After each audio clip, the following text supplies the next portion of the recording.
It is Monday night. Welcome to Monday Night Moxie Comics Talk.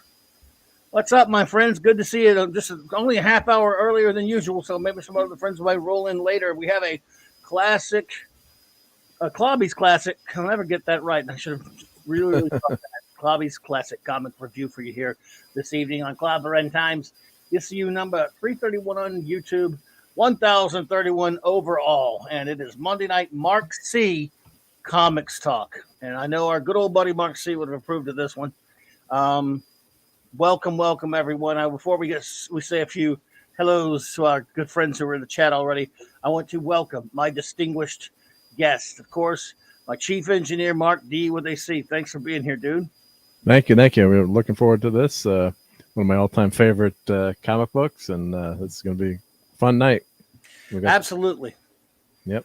I am excited to have our other guest with us here. He is a great friend of the channel and many channels, and a legend in YouTube history and a real-life superhero.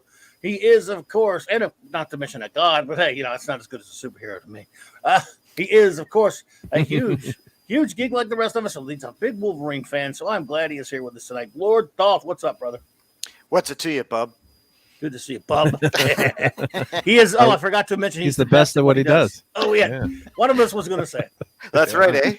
I got to get the Canadianisms in right away. Yes, and then we're good indeed. to go. It's an honor and a pleasure to be here to talk about my favorite Marvel superhero of all time, Wolverine. So thank you very much for the invite, and hail to the chat. Thank you for being here, man. Appreciate it. I did not. I think you maybe you told it to me not too long ago. This I didn't realize he was your favorite, of course. Logan, Wolverine, and I'll give a little bit of background to the thing before we get started. Before we start reviewing, but let's say hello to our friends who are with us here so far in the chat. The Comic Relief Crusader comes in first place. Good to see you there, buddy. The Bronze Wrencher himself, Eric K, is here. Chris Persia, man, that's one Canadian, and then we got Chris Persia, another one, J-Man, the great J-Man, another Canadian. We're surrounded by Canadians. I have more Canadians here than Merkins right now. When's Puck gonna show up? Yeah, and Sasquatch, and I may as well bring all of Alpha Flight here. Yeah. Oh my goodness, let's see who's with us. Chris is here, of course. Good to see you there, buddy. Thank you for being here. Great Phantom Outsider is here. Good to see you, J-Man, by the way, bro. I know you are an X-Men fan. The great D. Bud Martin's here. All right, man of iron. I hear J-Man has one or two X-Men comics. I've heard a rumor that he might have a few X-Men comics. The great, hungry for decent Bristol board dag nabbit. No, maybe I should say it like this. Hungry for decent Bristol board dag nabbit. But I know him as Hungry Boy, is a great artist and a great friend of this show. Always a pleasure, buddy. Let's see here. Anyone else? Snicked is here. There we go. And anyone else who pops in, we will, of course, duly acknowledge him. Pat S., what's up, bro? I didn't move the chat enough here. Good to see you, buddy. I'm glad you're here, man. Dave Bob, what's up? Good to see you. Little gentleman? Question mark? Sorry, it's a Groucho quote. It's not an insult. Oh my goodness. Thanks for being here, fellers. This is one of the very first miniseries of all. I mean, it's not the first miniseries. I think Contest of Champions or something like that was the first. And then, in Hercules, the Bob Layton series, Hercules, Prince of Power, great one. Was before this one. Yeah. We'll do that one of these days. Yep. That was a good one there. I love that miniseries, yeah. Oh, yeah, it was truly really cool. That's the early 80s where they had a slew of these start coming out because they were so successful. Yes. And I've said it many times, and I guess I'm just going to have to get beat up again by Captain James Scott. Good to see you. I guess the Bronze Wrencher, Eric K, is going to have to just go ahead and beat me up for it again because I can't help it because it's part of the story. This series came out in 1982. And I did not own a comic shop at this point, Eric. That's something's going to be count for something. But I did run one. I was running one for a guy. We were in a little bitty, shack, basically painted with a comic crap all over it in the middle of northern Baton Rouge. Louisiana, called Southland Comics. And at the time, X-Men, of course, as you both well know, was huge. It was really in its heyday as far as really, just been around for a couple of years, really at the height of its popularity, one could argue. Not too far right up the Byrne run on the series. And the Byrne run, there's an issue. I always forget the issue number, 133, whatever it was, which was called Wolverine Alone, in which he is in the sewers of the Hellfire Club. And in that issue, of course, Wolverine is alone. And at the time, I guess everyone liked him and stuff, but I don't know when he became. I think this is when he really was a breakout comic book for him. It's a landmark comic book, watershed moment for this character. Everyone was like, "Wow, he is so damn cool in that issue." And that 133 or the Hellfire Club. I always forget the issue. Me and issue numbers, but it was right up, and it was one where he was in the sewer of the Hellfire Club. It's called Wolverine Alone. Great art by John Byrne and Terry Austin. And he sliced himself up some baddies in that one. But there's a gentleman by the name of Jim Shooter, who was, of course, editor-in-chief of Marvel Comics at the time. And when people were writing the Marvel Comics like, hey, Wolverine's killing people, he would say, no, he didn't kill anybody. And I was like, what do you mean he didn't kill anybody? No, he injured them very severely. And Professor X sends these people checks, like to take care of their medical, and for the rest of their life and stuff. I'm not kidding. That's not a joke. Jim Shooter said that. Wasn't kidding. Did he get a no prize for that one? Oh, well, they had a comics code to consider, but if you notice this comic here, we're going to get into this later, had a comics code on it as well. So the comics code didn't mean much at this point. But it meant something to Jim Shooter, I guess. But they just kind of said, screw it with this one. Anyway, fans clamored to see more Wolverine by himself. I think we all did. We're like, wow, that was cool, man. Should Wolverine have his own comic? Nah, they'd never give him his own comic. He's too violent. He's got claws. He's not nice, as we will soon discover. But what the hell? They announced at the time, one of the, Chris Claremont, when it comes to writers, and comic books was always a field that was dominated by the artists, but there were some popular writers. Chris Claremont, of course, because of his writing on X-Men, was pretty popular. Frank Miller, because of his both his writing and art on Daredevil, was a superstar. So when it was announced that Wolverine was going to be by these guys, Miller doing the art, wow, sign me up, right? I'm sure you guys, I don't know. Again, I know you're younger than me, but you were both reading comics at the time. I'm going to ask you. I'm going to get you both to tell me your stories on that in a minute anyway. So yeah, I want to know what you. So my story on it is I couldn't wait. I ordered the hell out of that sucker, and as I told you guys before, that issue number 1 cover, that classic cover, we turned it into our store shirt. And we put our logo on there and everything, and it was our big deal. Southland Comics, Science Fiction, and movie memorabilia, and it was all the rage. And this is what not only launched Wolverine into the stratosphere, it made the miniseries a more viable thing for comics, because you started seeing a little bit more both Marvel and DC do some miniseries, and as you know now, became a common thing. But again, there were, as we mentioned at the top of the program, there were only a few of them at the time. Yep, it was a totally new idea. And Dave Bob bought 5 issues of number 1, and a lot of people were doing that, man. I wish it was that smart. A lot of people were doing that, and so we were all really excited about it, and it delivered. And what I want to do before we get into reviewing the comic is I want to ask LT, the Great Lord Thoth, his origins with not only Wolverine, but this miniseries, how you got started, because I just told you my basic one there. LT, please take the floor. Well, thank you for that great introduction there.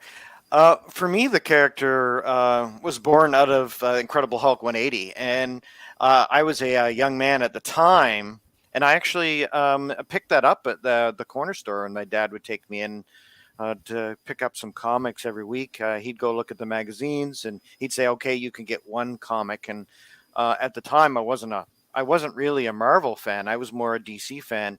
They're picking up a lot of adventure comics, Superboy Mm-hmm. and the Legion of Superheroes was a big thing for me growing up, and that was my favorite comic book. But when I saw this weird green character fighting this weird yellow character on the cover, and I said, "Oh, that looks really cool." And so Hulk 180, 181 were two comics I got back to back, which was extraordinary for me. I actually got 181, and then I had to go back to the store and get 180 because the story didn't make sense to me. So and then in those days they'd have you'd have maybe 2 months worth of comics that were like you could get a few back issues before they ripped the covers off and sent the Mm-hmm. covers in to get some credit for those issues. But so I picked it up, and then I just grew to love this character. And when he was introduced into the X-Men, I was always an X-Men fan. Yeah. So and of course, when we got to meet Alpha Flight for the first time, late 70s, I think it was 79, if I'm not mistaken, when Mhm. Alpha Flight was first introduced in the X-Men.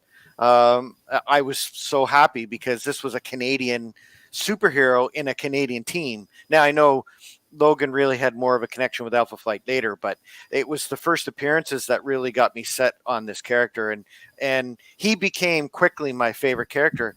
I was never a Spider-Man fanatic fan. I liked him. I picked up the occasional issues. I actually like Spider-Man's villains better than I liked Spider-Man, strangely enough. But I've always liked the Fantastic Four, but the X-Men were my favorite Marvel super team, and when they introduced him into the team, I loved it. So this miniseries in '82 was really when I was starting to collect comics big time. This was, I was older than 10 years old. Mhm. So I started to collect comics big time. And the funny thing about this series was the first time when it was out on stands, I didn't get it. It was so popular in my hometown of 10,000 people on the east coast of Canada that the issue sold right out, and I never got it. But my buddy's brother, my best friend's older brother, had an issue of #1, and I had to beg and borrow and steal to get a chance to read it, and because he was pretty. He kept the lock and key on all his comics, and so one time I was up there, and I just Andrew had it on his bed there, and I said, "Hey, can I take a look?" Read through it, loved it. It was, and so much so that it's memorable even today. I can remember exactly where I was when I read it for the first time, and that's an extraordinary event for most of my comics history because I can't really remember where I read this issue or that issue, but I know exactly where I was when I read Wolverine issue #1. Wow. It is Great story. memorable. Mark D. Yep. So I always tell the story to roll back a little before that. In my first chance to read superheroes, and my grandfather would work as a taxi cab dispatcher in Mount Mhm. Vernon, New York, at his brother's place on the weekends, and next door was a newsstand, so he would bring me like Archie, Richie Rich. So then I've always, you guys have known that they brought back an adventure comics with Superboy on the cover, and I'm like, Grandpa, I want more of these. And of course, I think the next week I got to go look at that spinner rack and see what's out. And I've checked each week, and I think X-Men 108 was one of the first X-Men comics, and I was like, oh, these X-Men, these guys are awesome. And that was a big deal back then. The X-Men, just took the comic world by storm, just huge. And of course, Wolverine became one of my favorite characters. And I think it was probably this, then when the series came out, I'm trying to know how I knew about it. Must have just been from the ads inside comic books, I'm guessing, right? Because there was no interwebs back then. I'm probably when I'm a 12-year-old kid, you're not, there's no access to, maybe in some fan magazines, but what could I, buy back then? So I remember knowing that it was coming out. And as a kid, we had to jump on the train to go into the town, center of town. So it was like 2 or 3 stops. So it wasn't that, but you couldn't ride your bike. It was too far, but you could hop on the train. And if mom would let you, be careful, don't, and there was a newsstand on, the bottom of the central avenue there. And we remember a couple like we asked the guy, when's Wolverine coming? And he's like, it's not here yet. And he's like, but first he's like, what are you talking about? Like, there's a Wolverine comic coming. The guy, what did the guy, it's a newsstand.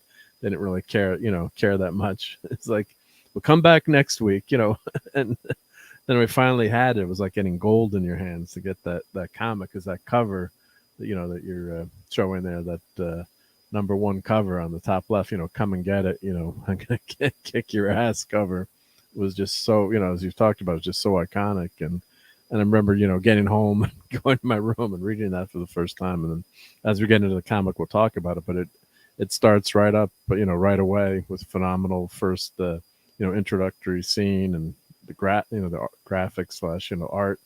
Just love the art in this and the story. He's kind of a Clint Eastwood type, kick-ass character, and I think that of course appeals to a lot of young kids. That kind of character, if you're getting picked on or bullied, Wolverine. And the one thing the character's lost is the runt / shortness of the character, and I think that was unfortunately, with as much as like Hugh Jackman, what is he, like 6'2"? So Yeah. you lose that part of the character. But that's when I just reread this, and it's always part of the books back then. And Claremont's writing is just so good. The way, as we'll go over how he introduces the character, and you're cheering as you're reading this comic book, and you're like, wow, they can actually, are they allowed to have Wolverine in his own issue? Like, as a young kid, like, doesn't he have to be in the X-Men?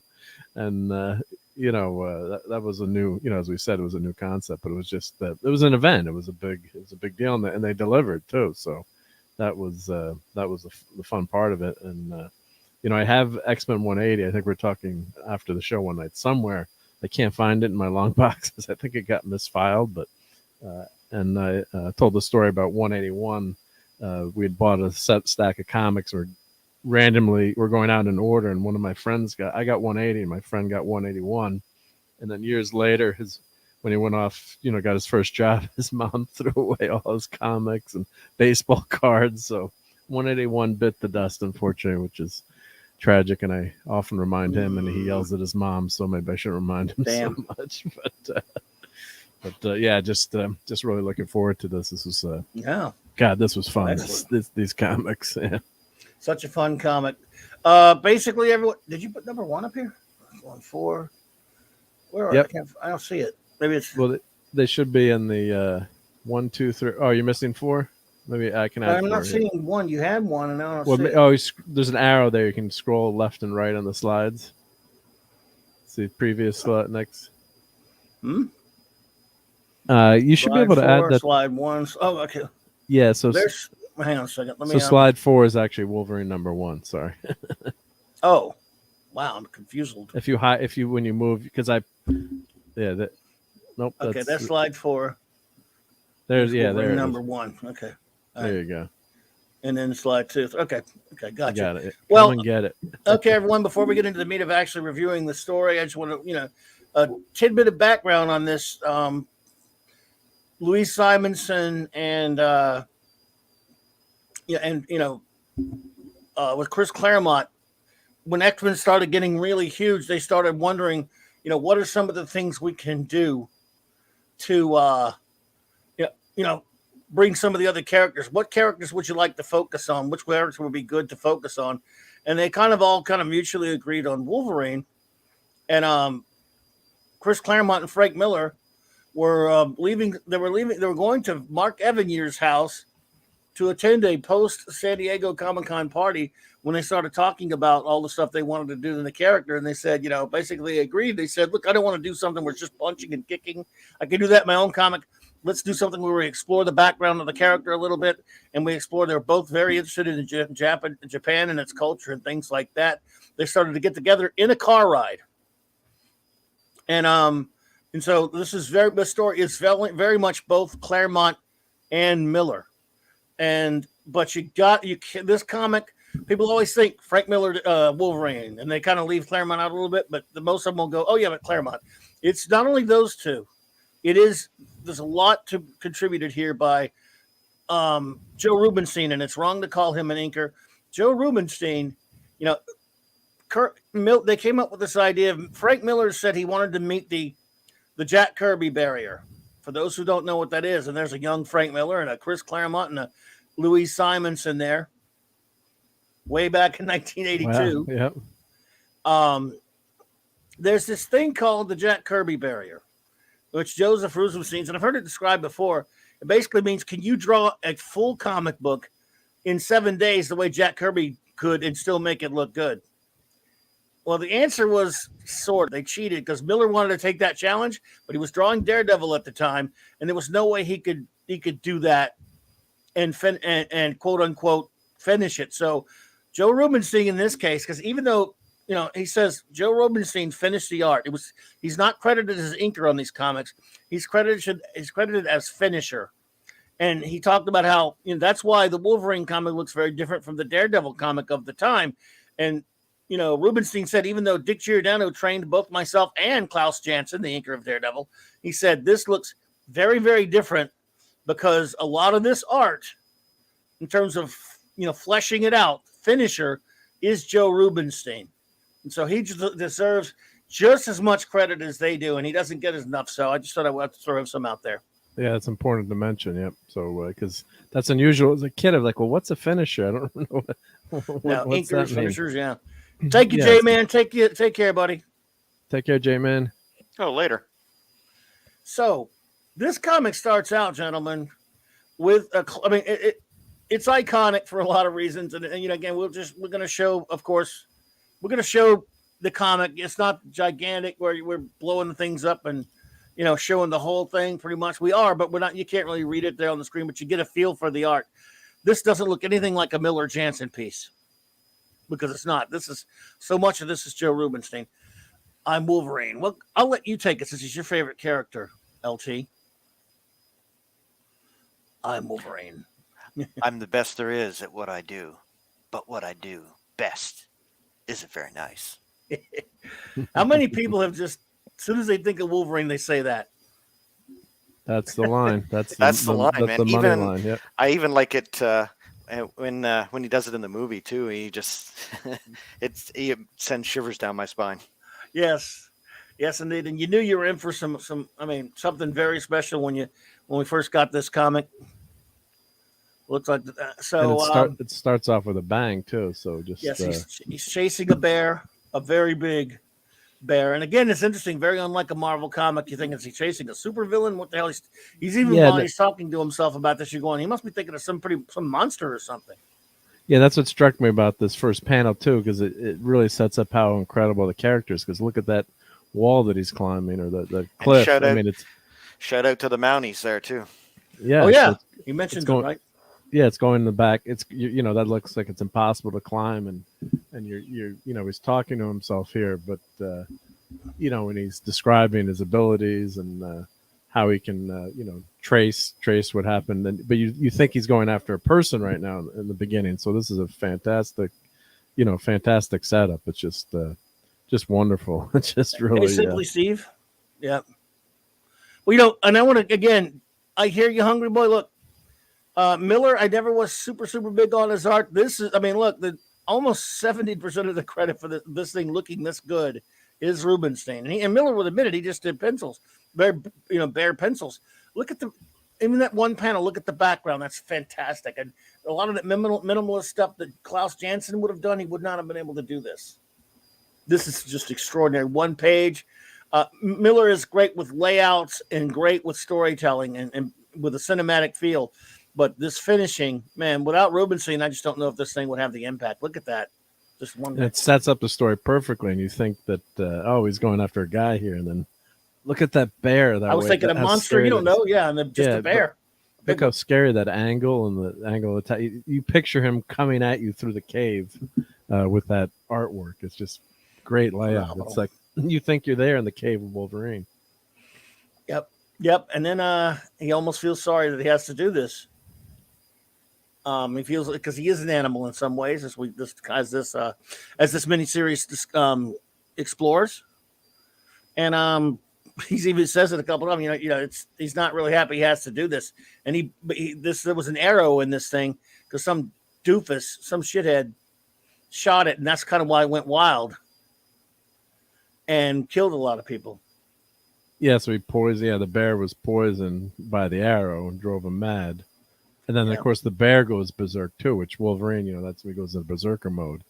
So it's kind of like you're comparing him to the bear. He's comparing himself to the bear in some ways, I think, too. Yep. And I love it when he walks. Again, this is 1982. You can't get too graphic, but that's always fine with me. That's fine with me, by the way. But he goes when he decides to go take it up with the jerk off who, caused all this trouble by shooting the bear and then leaving him like that, and then it goes on a killing spree. And right here, I was kind of expecting more, but sometimes more is less too. More is less, though. I mean, less is more. Yeah. Yeah, less is more. Yeah. So he and of course he says here he says I don't think I'll be talking something like that. You'll be talking bar to anyone, fight. Shorty. Yeah, bar fight. Yep. Nothing like a good Canadian bar fight. Right. Yep. But I mean, he lists all the people that died too. I guess in that other panel too, it was just 7 men, 3 women, 5 kids paid the price for stupidity. He as much as murdered them. So this is just a great. I love this. Sorry if I'm talking too much, but I just love this whole setup. Just really pulls you right into the series, pulls you right into Wolverine, and you get that revenge factor, like a Batman, would get revenge on a criminal. He's avenging all these families and people that got killed, and just love it. Just love it. Yeah. He says Claremont is a little bit wordy. Yeah, Claremont is verbose. In fact, I think he may have restrained himself a little bit on this one because he's written some wordy. I like this. The bear lasted longer, but I let the man live. Great line. Then they dump right into it. He had met Mariko in an earlier X-Men comic, which I can't remember the issue. I'm not familiar. Remember the exact issue that he met her in, but it was a couple of years earlier or whatever. Yeah. It was X-Men comic 118, wasn't it? X-Men 118. Could be. I'm bad with numbers, so I did not look. I did not research the number, bud. But I think it was beginning of 79, I think, or maybe was it 8?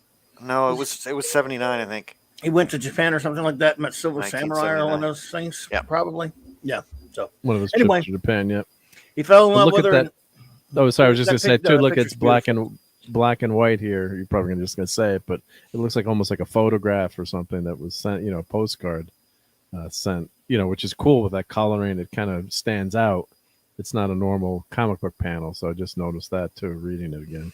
This is a special art job. But again, I keep going back to Rubinstein, but man, the detail in that picture of her and then Logan's face.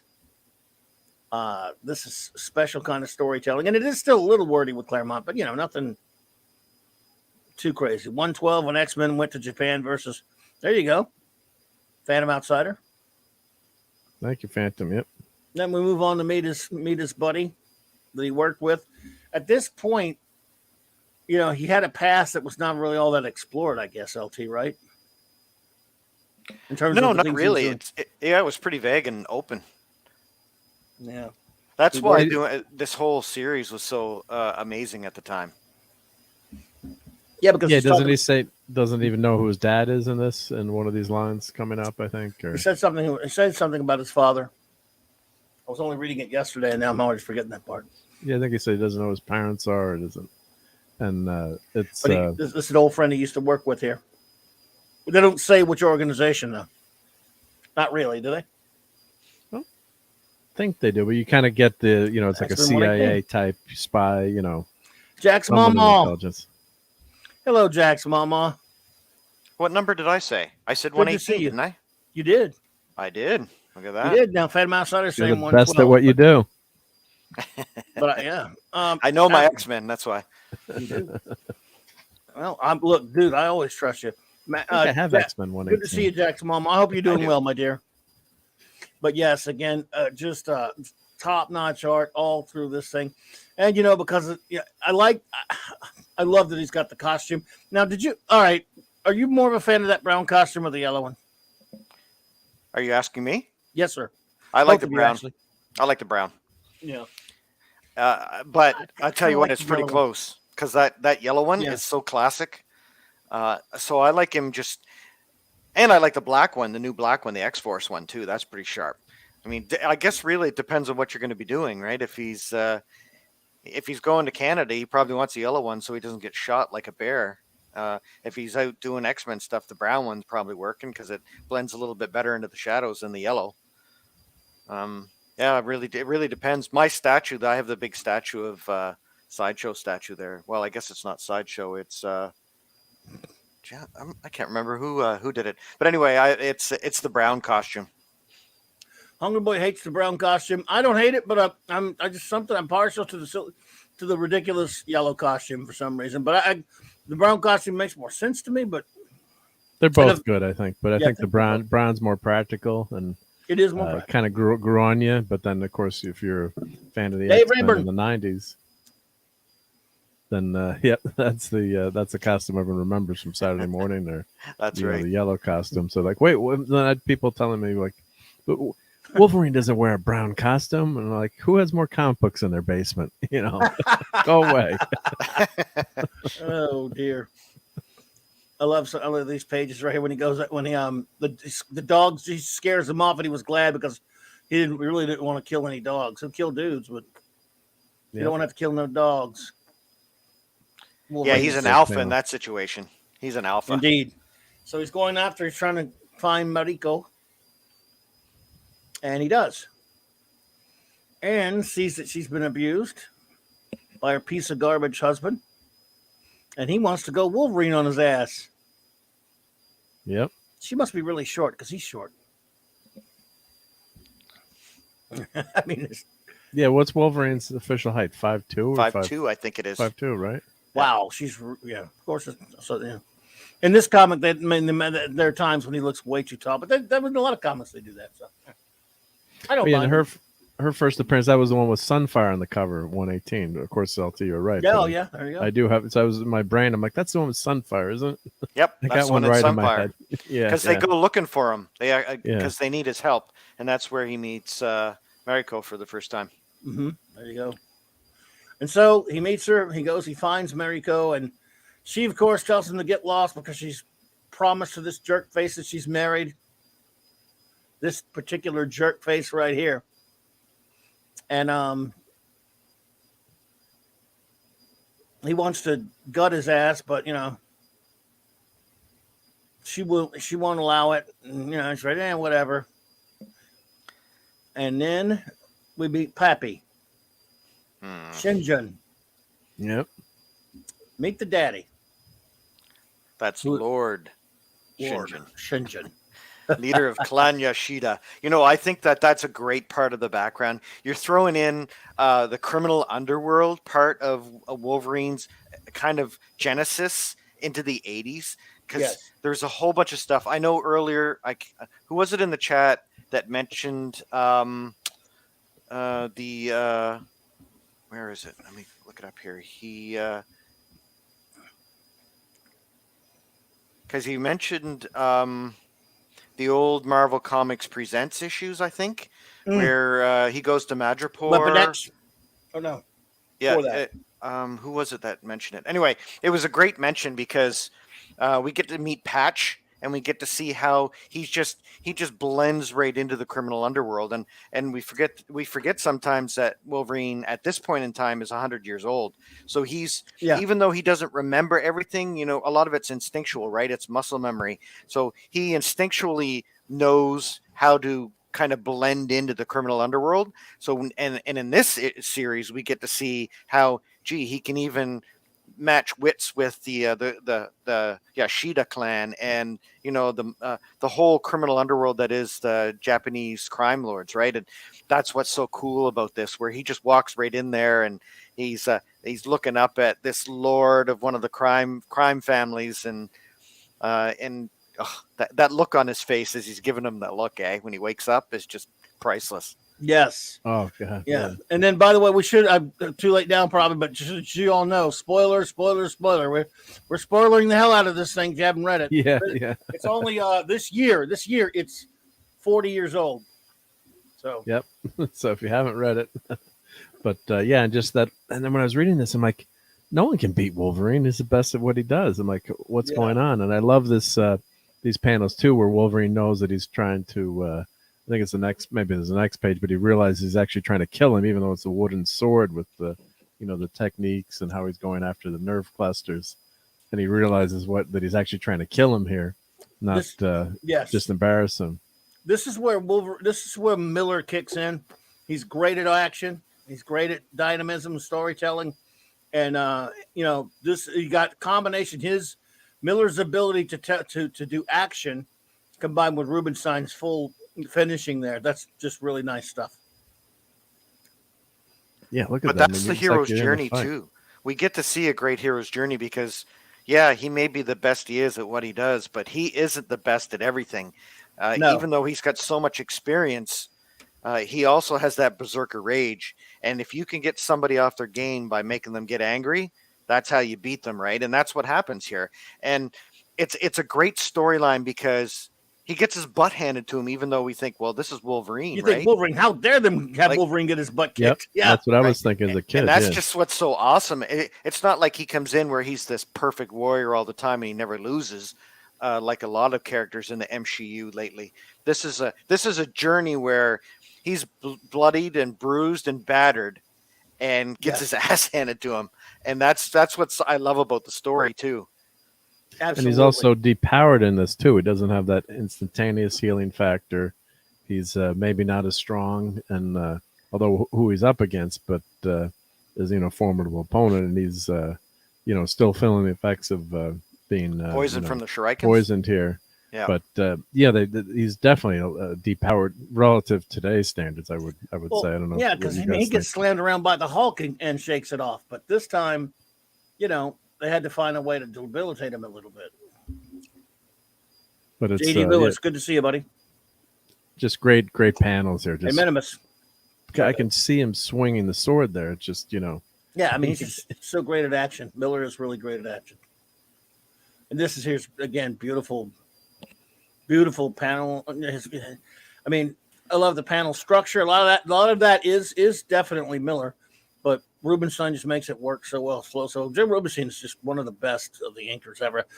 I don't know if Hungry Boy agrees with that or not. And he knows way more about it. He is actually from the business, so he might not agree with that. But I loved him when he inked Byrne on Captain America on that short Captain America run. And again, Gary with Nerdrotic told me, he said that he used to come to his store all the time, so he was pretty cool. And I know a buddy of mine used to do some inking with him, have him ink some stuff for him. So, and anyway, yeah, Wolverine has been busted, man. He's been busted up. And he's been dishonored in the face of Mariko too. So he's the dad brought the beast out, or the Wolverine out. So now she sees him as an animal. Yep. And now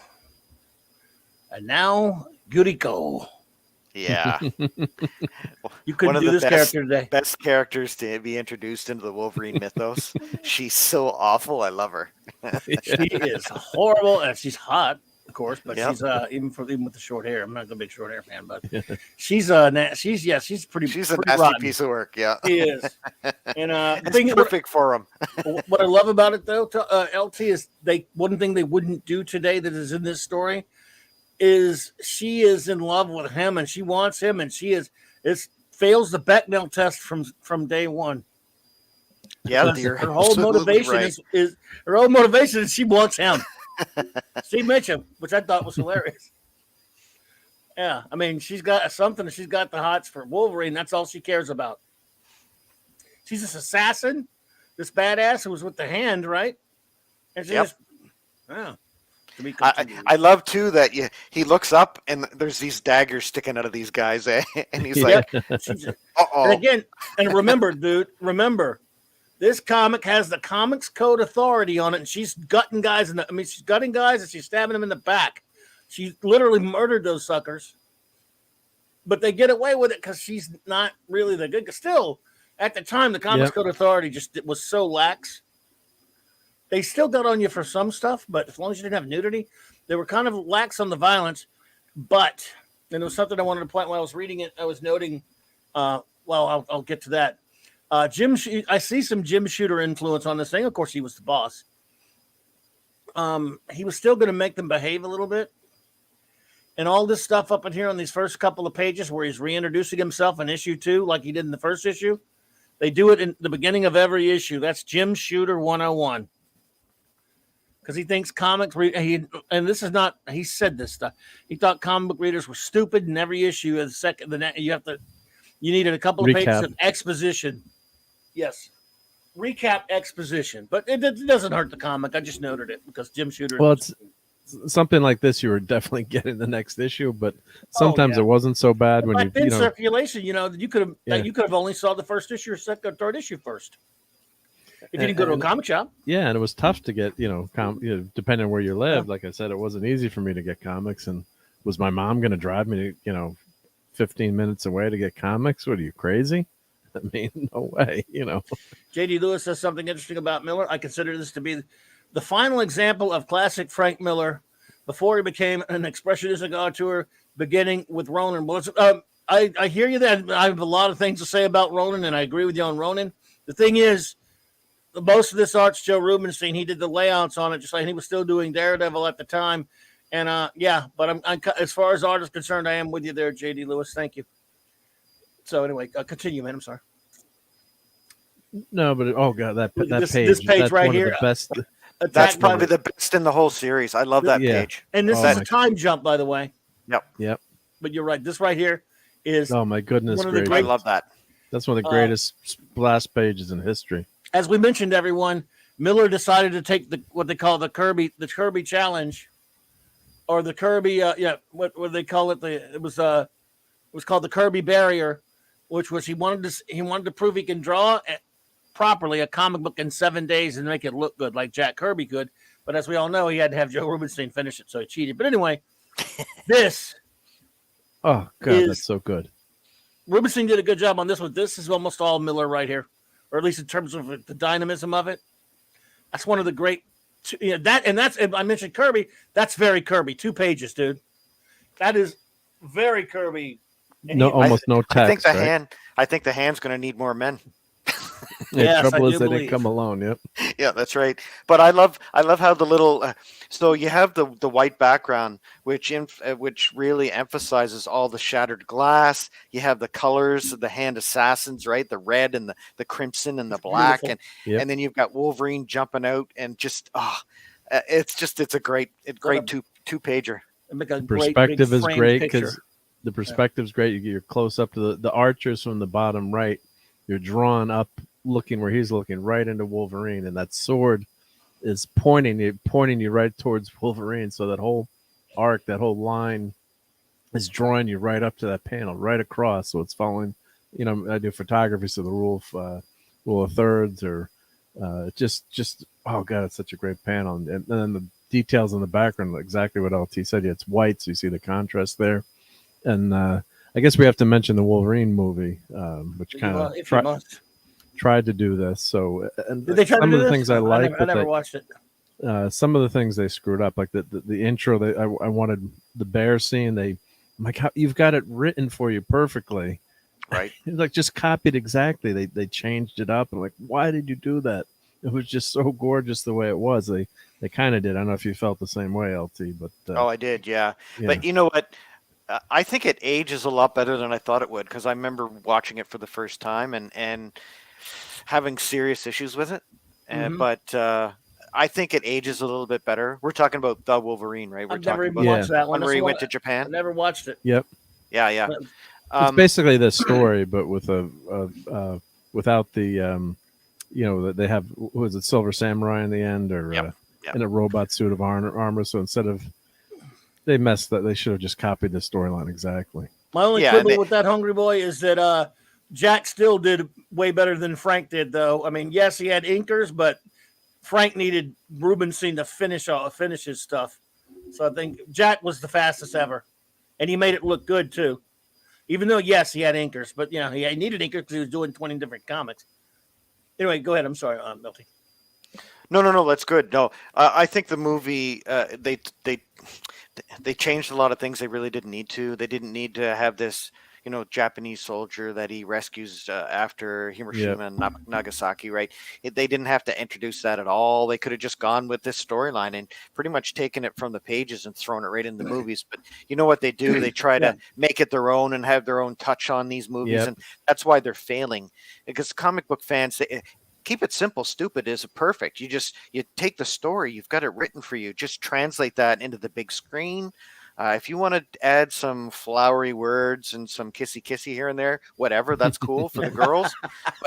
But really, what we want to see Wolverine slicing and dicing the ninjas. That's what we want. Yep. We want just a fighting, like John Wick for Wolverine is really what you need to do. Just boom, boom, boom, boom, boom. Screw the story. Just have a.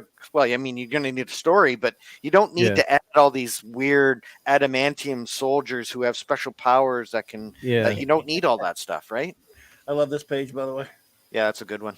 Just keep it simple, and that's what this story is. By the way, it's a pretty simple story. It's well defined. It wouldn't cost much to film because you're doing it all in one locale, really, in Japan. You could do it in Tokyo. You could do it where there's a whole bunch of places you could do, and you just keep it in one area, keep the costs down, and stay away from too much CGI, and you're good. Yeah, I love the way they explain Wolverine's power in the panel before. He's like, making my bones are virtually unbreakable. Punching me is like hitting solid steel. Likewise, the other way around. So it's like they set up how he's very vulnerable in this thing. I mean, Wolverine takes some unbelievable punishment. But anyway, I think they OP'd him. They OP'd him in modern comics and modern stories too, right? They instead, like, every time he gets stabbed, that hurts like a son of a gun. He can still suffer pain. He can still be knocked out. He can still be poisoned. You just need to hit him with more of it. And nowadays he shrugs off. He did shrug off the Hulk's punches and stuff, but it hurt, right? They hurt. Yeah. And that's really what it is. He does have a pain threshold. It's just really high. And then doesn't really have super strength per se, although he would be probably, the strongest, like a Captain America. But today they almost make him like he's got super strength, but he doesn't. I mean, no. Well, I mean, if you're carting around 300 pounds of adamantium affixed to your bones, you're going to be pretty muscular to keep moving like he's moving there. Like, I would have to say, well, he is a mutant, so that you can add that into it. Like, I would have to say peak superhuman ability, like a weightlifter class kind of. Yeah, he'd be like, the ultimate, like like a Captain America is supposed to be like the peak physical human. Yeah. So, and of course, as you work out, you actually grow muscle when you rip muscle. So I'd be like, and you heal. So like, well, Wolverine, I was joking with some of my weightlifting buddies who are comic book fans, like, God, if we had Wolverine's powers, we could just work out for like 3 minutes and our muscles would go crazy, with blown up, right? Yeah. Yeah, that's true. These pages in succession, when you just take them, when you're reading the comic, they flow, they move. This comic goes by so fast because even with the wordy Claremont captioning and then writing, and this is just so. And the claws there, guess who copied that years later on Hulk? McFarlane, right? Yes, he did for a cover, right? Per cover, yeah. I wonder if he got the idea from that. Could be. And again, this action is just in a film. This is like you already talked about, great action sequence, and I've always loved this page right here. That silhouette of his face. Yeah. Basically, he is just like a beast. It just a demon. whoops him. He was an animal. Yeah. The darkness is right there. You can see the darkness in him, right? Because he let the berserker rage out there, and that's really how he gets through the fights. Because all the stabbing and the slashes and everything, he has to put that aside because the pain would be so debilitating. But by letting the beast out, he can just go right through it, mow through it, and then he feels it afterwards while his bones knit back together and while everything's kind of. Well, I mean, they're covered in adamantium, right? But still, all the cuts and the slashes and everything, as everything heals, I mean, that can't be comfortable. There is no way, Jim Shooter, that he didn't kill a bunch of MRFers right here. He used rubber claws. Yeah, there's no way he did not kill a bunch of MRFers right here. But he still, he just doesn't say it. They were cleverly hiding. He had, these guys were under instructions.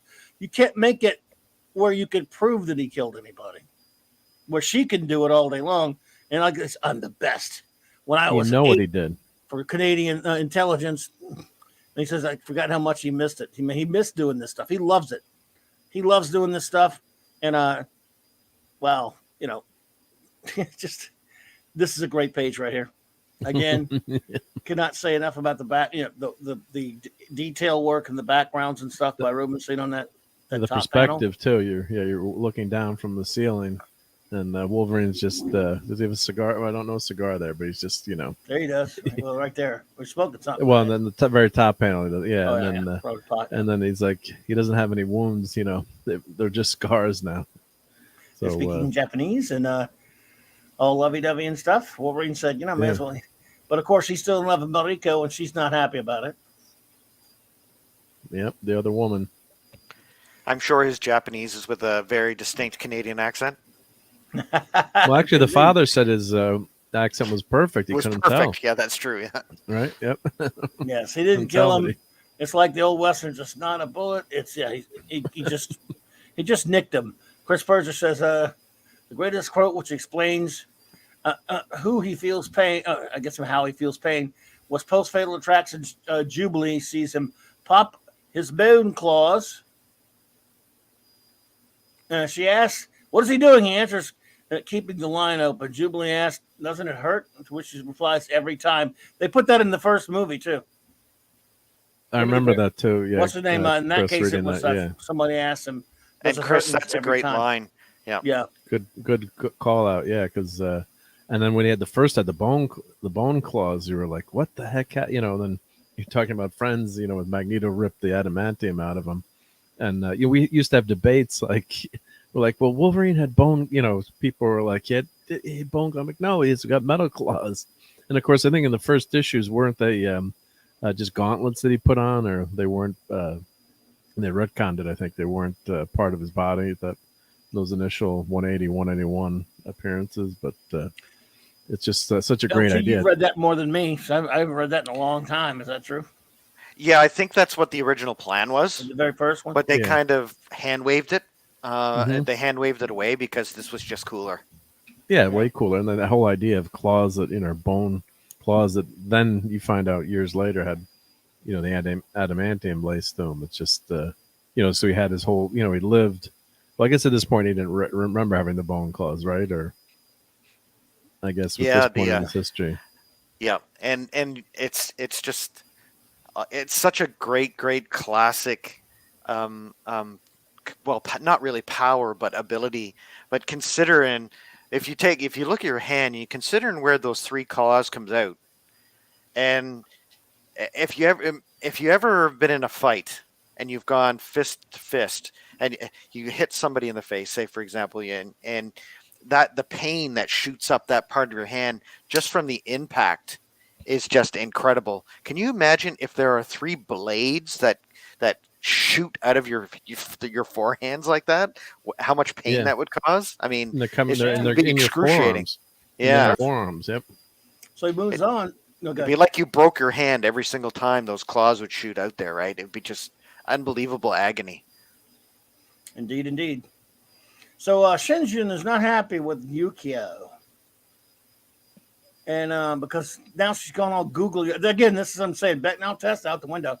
Now she's this master assassin, she can, he totally evil, murdering psychopath, but all she cares about is Wolverine now. And I love that. She falls for him. Yep. Big time. And she's nuts. They're perfect for each other. Why would he want someone as sweet and as innocent as, and docile as Mariko? Well, and so here they are. He's in costume again, and they're going to. This was at another crime lord's palace, where they're at some meeting and at some performance or something. Mariko and her husband. Yeah, that's a performance with just four people there. Yeah, it was very, very elite, very weird. Impulsive. Yeah. Again, great art here, great page, and of course the assassins are there to kill Mariko and her husband, and Logan don't play that. Nope. And so he's there to save her, and he didn't just kill this guy right here. Nope. He just drew blood. That's all. Right here, he's definitely not gutting that dude, slashing his guts out. because there are no guts flying out. See, and what's his face? This crime lord guy's getting away, but well, she just blows his damn car up with his wife in it. Him and his wife in it. She's not nice. Yep. Gotcha. But she can do that though, right? Yeah. Yeah, she's evil. She can And do by that. the way, that's that's a direct translation from Japanese. Gotcha. That's Gotcha. Oh shit. And Anyway. then they describe that blood. That would have cut him down. He says like those guys are really good, and then like that would have cut him down the middle. I guess. Most. Yeah, most not for people, that adamantium, he'd have been sliced in two. Sliced in half. He said, "Yep." Yep. That's so cool. Claremont did a really good job with the dialogue in this one. I've harangued him about some of his dialogue, some of his, John Byrne once teased him just back in the early '80s. He even teased. He said Chris's idea of a great issue of the X-Men is all of them sitting around in their jeans having a conversation and somebody attacks. So a lot of the plotting during the Claremont Byrne era, I think, was Byrne. They both co-wrote it a little bit. Were they sitting around having shawarma? Is that? I don't know. Shawarma, That's what he said, though. He said it in an interview in 1980. That's true, though. Anyway, and it's true because after he left, Claremont did a lot of soap opera with the X-Men. Yeah, that's true. So anyway, cool fight, Wolverine again. Again, this thing is action-packed. It's a good story, but it's action-packed. It's a comic book, supposed to be. And again, just look at those. In 1982, you're reading this as a kid, or in my case, as a 17, 18-year-old kid. 18, I was almost 18 when this came out. Just blown away. Daredevil had already been doing a lot of this with Miller and stuff, but to see Wolverine in a comic similar to what Miller was doing with Daredevil, and I think Claremont was kind of inspired that as well. And everyone in the business was inspired by what Miller was doing with Daredevil, and they wanted to do a comic just like that. And this is just like that. This is, this comic doesn't happen without Miller. You got to know that too, because the success of Miller's Daredevil as a character like this, Wolverine doesn't get to be in a comic book like this without, not just, even if Miller hadn't drawn it, let's say they got someone else, it is Miller's Daredevil that made all these comics happen. All of it. Any darker comic with a superhero in a more violent, grounded adventure after 1979 is because of Frank Miller's Daredevil, and it's not even up for discussion. I'm just kidding. I'll discuss it with you, but it's true. In terms of the big two. Yep. And so this comic happens even if Miller hadn't drawn it. It wouldn't happen without what he did. So anyway, he's taking out these guys who's not killing or anything like that. And he's going to be taking them to Sunday school next week. They're all going to be fine. Yep. That Wolverine just does not, because there's no blood. Because But then right here again, Mariko sees how horrible he acts.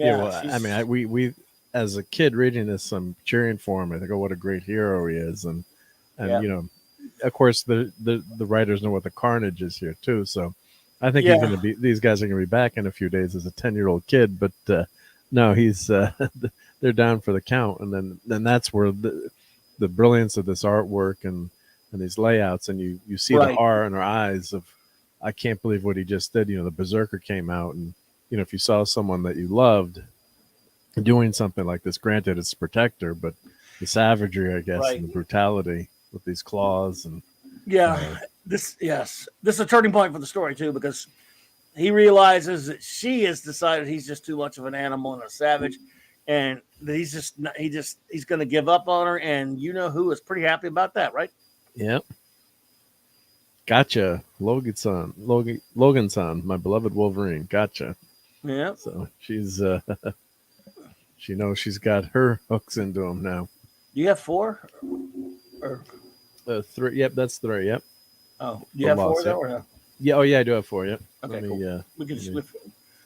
So number 3, these covers, man. You know what I mean?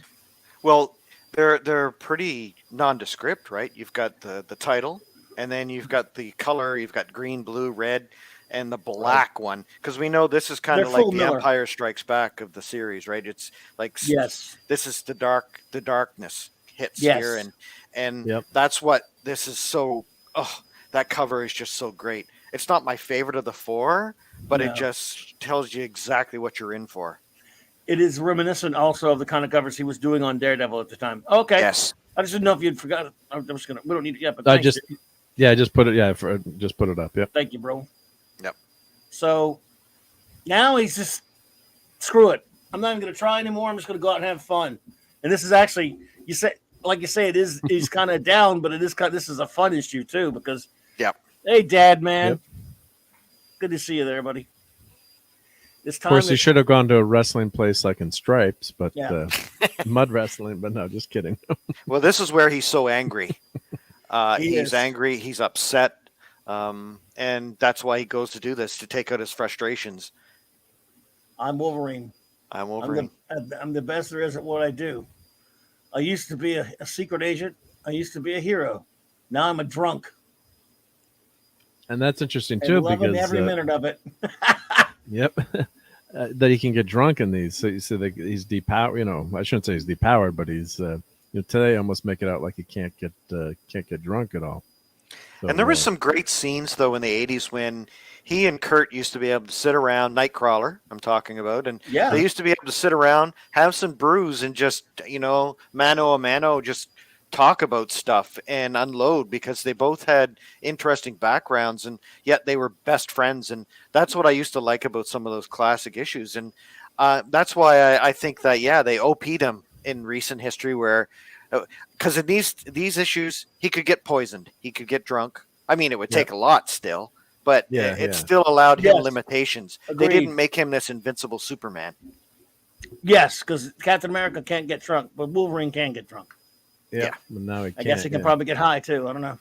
But I love that line. Sucker ain't laughing anymore. yeah, big old sumo wrestler. He's just tossing him around, and he's doing it for fun. This is a great shot right here. Him throwing him through the. And yes, you know what? To your point, that should be pointed out. We are remiss. Hungry Boy. I didn't see a little past it. You are correct. The coloring. I think you're so right, and I'm embarrassing myself for not doing this. Glynis Wing was a brilliant colorist back then. No one looks at the colors. No one gives them any kind of credit. This is, like you said, pre-digital coloring.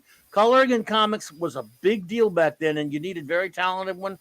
And Glynis Wine Wayne, or have you say it, Wine was one of the best. Tajana Wood, Lynn Vart, there were a lot of them that were really good, and they don't get enough credit. You know what, Hungry Boy?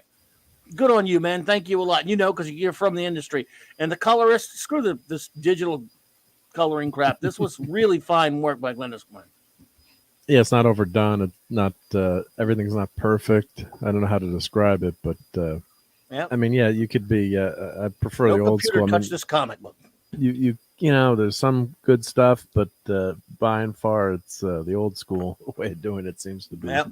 Seems to be better. I always mention my buddy who's an artist too, and he said, he does paintings and old school, and he does digital too. But he's like these people that try, and he's got a master's degree in art. He said all these quote unquote people, they just do digital. He's like, you got to understand the medium and how to be able to draw before you go digital. He's like I just use it as a tool, and a lot of times what he'll do, he'll draw by hand everything, and then if he wants to do something special, he'll transfer it over, have fun with it. But he knows how to use all the tools. But when you see some, we won't dwell on. When we see some of the new art, it's just it's pitiful. Yep. Yes, And J.D. Lewis. Yep. I'm sorry. No, he just says enhanced, but not. Yeah, he says enhanced, but not overpowered. Hungry Boy. Yep. Yes. J.D. Lewis. Yes, Miller and Claremont are 50-50 on this story. They were both of them. It was both of them. And Claremont is the script though, pretty much. But in this case, but yes, I don't know about this color process, but Hungry Boy does because he was in the business. She was working with Dr. P.H. Martin's dyes. Very difficult, and he would know because I don't know about that kind of stuff. Again, I'm always focusing, and I'm not an artist anyway, so that's good to know. And that's what I love. Hungry Boy knows that stuff, man. He was there, and this is a great page right here. There's his buddy trying to get him to come back and help him. He's like, screw you. I'm just a drunk now. I'll eat it. I always think of him as like a Felix Leiter type character. Yeah. James Bond's buddy. Yep. Yep. And Speaking of another great miniseries look at that this came out page. just a little bit after this, the Nightcrawler one. I love that 4-issue miniseries, the Oh, Nightcrawler yeah. one. So we were I remember talking that. about his buddies, hungry for decent Bristol boar. Dag Nabbit said that Wolverine and Nightcrawler, one of my favorite buddy comics relationship. See, that was a relatively healthy buddy comics relationship, right? Yep. Not like Blue Beetle and Booster Gold. That's an unhealthy one. But Yes. but yeah, I agree. That's if that's not my favorite, it's got to be top 3. It was cool. It's one I didn't talk about that much when I did my friendship show because I never really thought about them as being that close, but they were, I guess. Stan Lee presents this, by the way, for those that don't know. We didn't say Stan's name tonight because he had nothing to do with it. Anyway, lost. He created all these characters. So. Nah, almost none of them in this case, but yeah. Yeah, pretty much, I'm going to go with none right here. None. I love that panel before the page before. God, that's a great panel. Well, wait, who created the hand? The next one, the hand right there. That would be Miller. So did Miller create the hand, or was that before Miller was the hand? I don't think it was. I think it was Miller. I think it was Miller put him in there. It might have been. Let's see here. But yeah, this is a great splash page right here. With here we go again. Let's attack Wolver drunk now. Yep. Because they don't get because they never learn. Frank Miller, you're right. Let's see here. They Eureka. So what's going on now, folks, is because Wolverine is basically down in the dumps. He has sunk as low as he can go, and he said he can't have Mariko, the woman of his dreams, but he can settle for the consolation prize, the super hottie, nut assassin who will kill you just as soon as look at you. But she can't kill him that easy, so that's why she's decided that's the man of her dreams. This is Psychos in Love time right here. It's an old, that's the title of an old, really bad beat horror movie. Yeah. Her self-destructive personality is perfect for Wolverine. Perfect. And that was a fun part of this comic. I mean, I really like her. Oh, I don't know why. They're better match. We're wrong to like her. But they're technically a better match, right? You know. Yeah, but she's Who so else nutty. doesn't want to have a girlfriend that tries to get you taken out by a bullet train? Yep, she tries to get his ass run over by a bullet train, which he would survive. She wouldn't. I mean, that's just, it's just like, you nuts. She's cray-cray. Perfect for Wolvie, right? Yep. And then, of course, he passes out from drinking too much. Come on. What's going on there, Wolverine? How much did you drink? I don't know, man. He's messed up, isn't he? Yeah, he must have chugged a lot. Then we got some history about feudal Japan, right? About Yoshidas. Another more good panel layouts here. Yep. Yeah, well, Miller loved that stuff. You know, so he proved with all those Lone Wolf and Club covers. He proved it was Ronin. He was always into this kind of stuff. And he's just a dream sequence, basically. And he dreams he gets shot with a bunch of arrows, which won't do anything, which wouldn't kill him, right? Yeah, but it's more of the animal coming out and the princess shooting the animal that can't. Yes, I don't want to fall for a beast clad in human form who knows nothing of honor or duty. Any of the beliefs they hold most dear. So subconsciously he knows that he can't be with Mariko. I guess that's he's dreaming this nightmare. Exactly. And so he's down for the count again. He's knocked out Wolverine. Wolver drunk in this episode. He said himself he's a drunk. And Yuriko's going to go ahead and kill some suckers. Because why not, right? That's one girlfriend I wouldn't want to get mad, right? You wouldn't like me when I'm angry, right? Yeah, you're going to be nice to her. It's time to take out you didn't take out the garbage again this week. Yes, dear. Get right on that. Yeah. Jump. Yes, she is not. And she's got blades there too, kind of like Wolverine when you think about it too. I'm just thinking, when she's holding those 3 blades and kind of like claws. Those are her claws, right? That's right. Yeah. I love the fact she says, "Wake up, I'm in trouble," and then she kicks him in the face and knocks him unconscious. I'm like, wait, didn't you just say that you wanted him to get up and then you knocked him out? Like, what's up with that? She's crazy. Well, he says Mariko. Well, he says Mariko. He says Mariko. That's right. Yeah, the other woman. I'd kick him in the face too. He says half conscious. She says Mariko. She goes, "Screw you, boom, Mariko." So she's not happy now. She's pissed because that's what she's triggered now. And by the way, what she does is not very nice. So Yuriko is triggered now, and she's gonna what? She's gonna go back Time to do some more killing. Do some more Yep. killing. And Wolverine goes after. He knows. He knows that she said that he's pissed her off. Now, Yep. whose apartment is she in there? Is she in Wolverine's friend's apartment, or Right she's there? yeah, That's I was hers. trying to- Her apartment. No, she's broken in. Wait a minute. Asano is the Up top. Yeah, Asano. Yeah, comes in looking for him, looking for Wolverine, I guess. And she just kills his buddy. But she's like, seems like she's ready for action there too in that black outfit. So I was kind of Yeah. confused in that panel. Like, I think she's in her apartment. He went to find Wolverine, and they're there where they've been living or whatever. yep, yeah, it says Logan. Oh, too tentative. So it's her. Yep. She thought The it was the hand. hand. She thought it was Yep. the hand, even though but she killed him. So do you think she killed him by accident, or I think she thought it was the hand, but the guy has a gun. You know that should have registered with her. But yeah, right? I thought he was sent by Nice. Yashida. I thought he was one of the assassins that was there to, like. that's his old buddy there, Asano, though. Oh, that's right. Is That's Asano- right. Yeah. Yeah. He was looking for Wolverine, and of course he's Wolverine is a little bit put out by that. You better kill me now. You go. You won't get a second chance. He's not happy. He's Yeah. about to be the best at what he does again. So Wolverine's pissed, and now this is Val. He's going after her. That's She a great runs. I page right follow. there. Yeah, Yeah, I love this page. through the glass. Yep. Yeah, I love this page too. Wow, I mean, look, they're like in Blade Runner. Yeah, with the colors The there. colors, and this is wonderful. the You're layout. so right. You were so right, Hungry Boy. And I meant to talk about her a little bit and didn't. Glennis did a fabulous job coloring this. That's what we have Hungry Boy here for, man. He really helps with it because he's been in the biz and stuff. Colorists were always unappreciated. And to be honest, letterers were even more underappreciated because you're just reading those letters. Well, a computer didn't put Yep. those on there. Somebody had to letter those things, and some letterers were really crappy. Some letters were so crappy and the inks were so messed up that you can't write. You know why you couldn't write the word flick in a comic book? Think about Because it. it would look like FUC. Oh Yes. yep. Inks Well, it was primitive had back then. They've had some mistakes in comics. Yeah. There was one Wolverine issue when I actually subbed from Marvel, and they had a slur that I can't say. It starts with a K. That because some of these letters were didn't even speak English that well. I think years later they were using, and the guy didn't recognize the slur, so I subbed a letter like, please send your cut the page out and send it back, and we'll send you the new copy. It's like no one's going to send them back. They're going to keep the the misprint. It's more valuable. So, but yeah, that happens sometimes too. Yeah.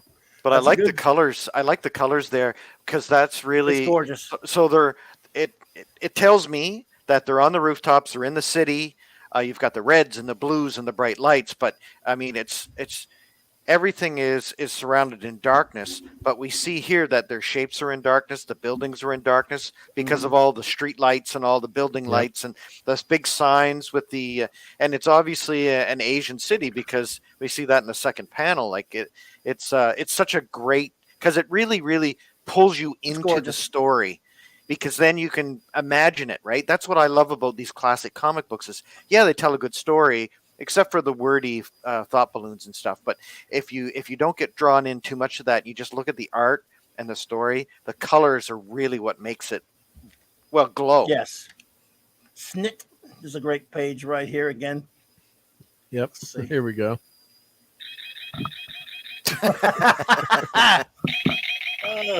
That's my Wolverine. Wolverine is and here we I'll go. show He the gets figure attacked. later. Yep. The hand is back to attack Wolvie. They copied the scene in the movie. Did they? Yep. Yep, they did. Oh boy. This is They a great didn't do page. it. Right That down was to the probably one arrow, of the too. better scenes. They did Yeah. copy the arrow through the forearm, and some of the scene they got right, but then it falls apart after this. But they Yeah, actually but copied this in the movie, which is pretty cool. Good action page right here. Yeah, because that's in the dojo. That's outside when they're doing the whole trying to capture them. I should Yeah. watch that, I guess, if I don't have it. I don't even have it. So man, It's worth watching. Hey, It's- Mr. Gas Mask. Good to see you, buddy. Go ahead. I'm sorry, LT. Yeah, no. It's worth watching. It's a good story. It really pulls you out with a lot of the more crazy ideas they added into it. But yeah, it's worth watching. And Glynis was coloring for newsprint, which was dicey and could bleed from one page to another. Yes, indeed. Wow. It was not easy. I mean, these comics, I love. I just, Yeah, 'cause it all gives me so physical, much yeah. more love for these comics. I already have enough anyway, but for the ones that weren't, none of it was computer stuff. And again, like I said, this is a great sequence of action pages right here. Yeah, just picture this in your mind. This whole Very fight cinematic. taking place. Yep. Isn't it so Yeah. good talking about good comic books, man? Oh, it It's is. just so good talking about some good stuff. And this art form is so wonderful, dude. Yeah. I love this And art form. the page before that, if you go back This to is- that real quick, like just one page back, I just love that lower left panel where he's Oh yeah. look When he's touching the leaning down. ground there, and then just It's just prime storytelling patterns right of here. life. Yeah, and it's just boom, boom, boom. It's just perfect, and he looks old in that panel above that right there too. Look at the way he's drawn, tortured.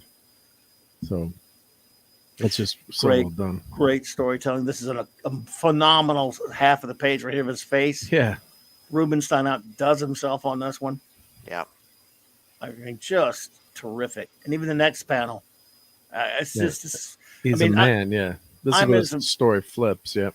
when Nick and I a couple weeks back did the Daredevil Born Again, the Dave Mazzucchelli, Klaus Janson stuff looks a lot like this. It's very similar, and it's beautiful. And this is something like that. It's very. I mean, there's so much to every page. This is not. I don't mind minimalist stuff sometimes, but minimalism just means lazy to me in a lot of cases. Sometimes in terms of blank backgrounds and different things like that. Now they used to affect sometimes when Miller would do it in Daredevil, but when your whole comic book is that, to me, it's laziness. I like backgrounds and things like that. Sue me, and that's coming from someone who doesn't know anything about art. Nothing. I can't draw flies, like I always say, but I like what I like. And this is just, you could tell the work that went. As Miller, yes, he did the layouts each in about 7 days for most of it, but Rubenstein, man, he put just a ton into this thing. And that's issue 3 right there. We got one more issue to go, folks. And that's the journey, right? Yeah. That's the dark part of his journey was in this issue, and now he's looking up. You can see that there's that look on his face of determination, and he's ready to go. Yeah, it says he's a man now. Yeah, you took everything from me, but not forever. He's so you've got that whole arc, like Empire Strikes Back is the dark part, as we're alluding to. Yeah, he took my dreams from me, Shingen, but only for a time, because I'm a man, Shingen, not a beast, a man. That mistake is going to cost you. So that's perfect setup for the next one. You said it very well, Mark. Yeah, that was outstanding. Well said. Yep. I'm glad it's cool, man. Way to bring that in there. Yes, Hungry Boy, I'm with you there, buddy. Minimalism is generally a way to hide. I can't do detail. They didn't. Yep. They didn't learn that from Kubert School, did they? What an opening panel! Wow, Wolverine is. I mean, that's badass right there. Silhouette, everything's perfect. And I love the title of this issue too. Honor, yes. Yeah, there's a lot of I get Klingon, a sense of Klingons in this. I get a sense of obviously Japanese. And I think the Klingons seem to me to have a lot taken from Japanese culture in Star Trek. So you get that vibe with of course Worf has the Batla, which is basically a type of sword. So I feel the characters are kind of have that kind of similarity in a way, their sense of honor.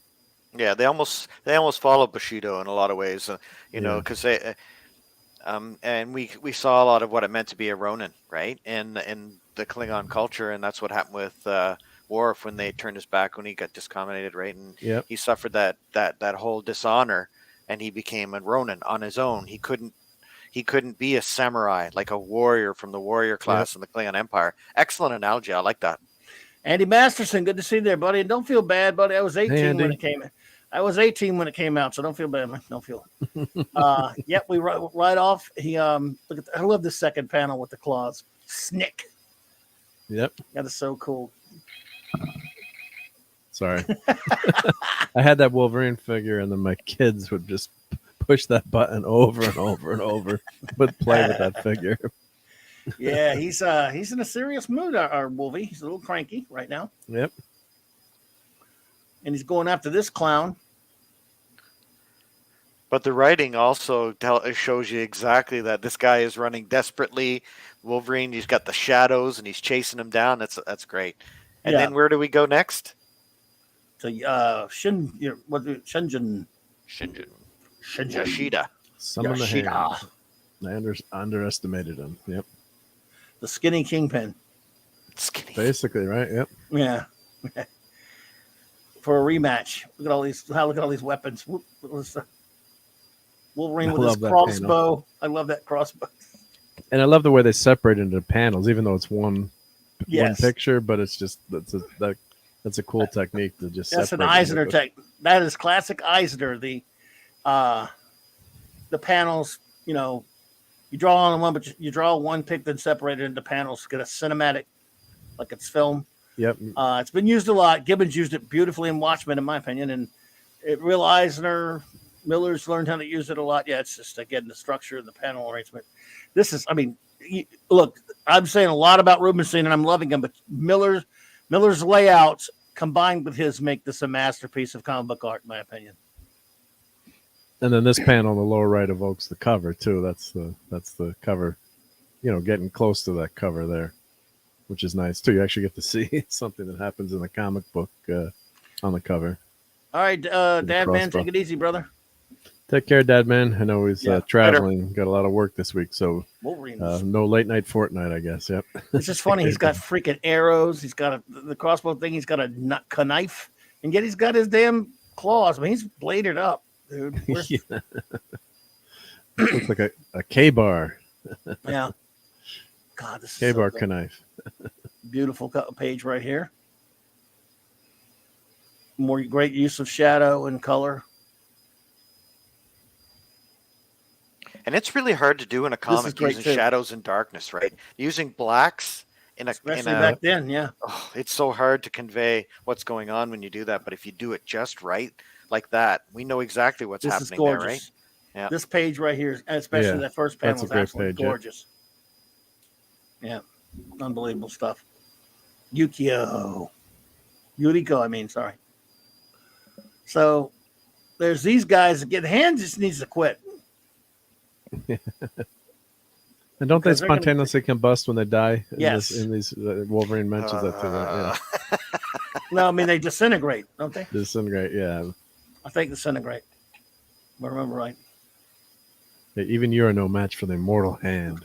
So they catch her and bring her to Skinny Kingpin, right? Yep. As I like to call him, Shinjin. At least he's not Fu Manchu, right? Yeah, even though he kind of is. Even though he kind of is, yeah. Yeah. And he, of course, whoops up on Yuriko. Yeah, she has no chance against them. Yep. Yeah. And look at this. Wolverine, isn't she his number one assassin? Yep. Yeah, Wolverine definitely didn't just shoot all these guys with arrows. Right? No, that was someone else. Can we confidently say that? That was Batman that did that. Yeah. They shot themselves. These guys were cleaning their bow and arrows, and they went off accidentally. Well, that's what went off accidentally.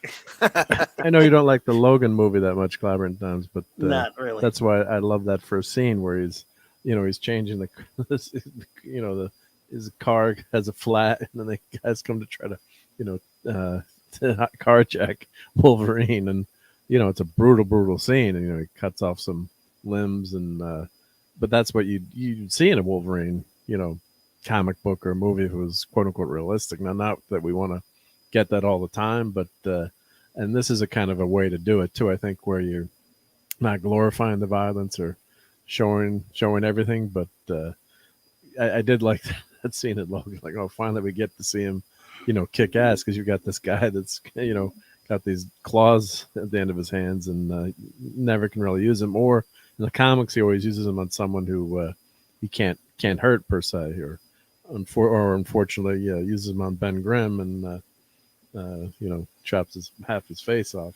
But it was good seeing Wolverine in an R-rated movie where he could really unleash himself. And when you're talking indestructible, razor sharp knives, like swords coming out of your hand. Yeah, limbs are Right. gone. You're gonna have blood and slashing, and Yeah, that's why you have to do him in an R-rated movie, like Oh, yeah. Deadpool. Nice. Same thing. Yeah. Deadpool with his swords. I mean, people are gonna get hurt. Well, help me out with this panel right here, okay? He shoots the scumbag husband shoots at Wolverine, and then the next panel, thunk, thunk, thunk, can't be good for him. But we don't know. Nope. We just, You don't know he's what's falling happened over. until you turn the page. And they don't say who thunked him. Yukio. Did she? I mean, I guess that's what we're to believe, but they never show you. They never say it. I don't know who did it. No, but there's actually it's the if you look really closely. Oh, you can see the things. It's in the the back knives. Okay. It's her three That's right. knives. Yep. Yeah, she in his got back. it. I see But it now. The back. Yeah, it kind of blends into Americo's dress there. It's I hard forgot to see. to. Yeah, I'm looking at a very tiny picture of it. Yeah, it's tough to see. Yeah, but yeah, if you zoom in on that. My bad, my idiocy. Plus, when you're a 12-year-old reading it, it's your Well, I read eyes it are again so much yesterday, better. so I have no excuse. No, but I'm saying when I read it the first time, it's a lot easier. Oh, to yeah, see. Yeah. It's her knitting needles. That's what it is. Yeah. Yep, nobody got killed in this comic. Everyone, we want to make sure that you all know that because it's comic code approved. No animals were injured in the making of this None. comic book. Yeah. Not even Wolverine. So now it's time to face off with Fu Man Kingpin, Shinjin. Fu Man. And for a minute, it almost looks like Wolverine's got a Hawaiian shirt. Yeah, with that shawl or So that's a cool blanket. fight right here. But he's a little more in his game now, I guess. Am I worthy now? Yeah, that's what he's. Yeah. Is he worthy?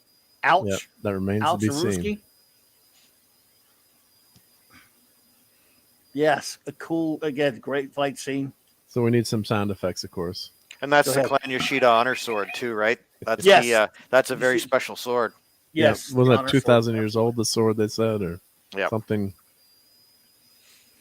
I hate to admit it, but Miller draws a better kiss than Byrne does. There you go. Oh dear, oh dear. At least he's not pining for Jean Grey anymore. Great fight scene. Snick. He definitely does not claw him in the head. Doesn't no. Nope. Because see, this is a Marvel comic with a code on it. But They'll what's let you great just think about it right there. if you go back one panel or one page, sorry. What's really amazing too is where the sword's just going into him. Which panel is that? Right?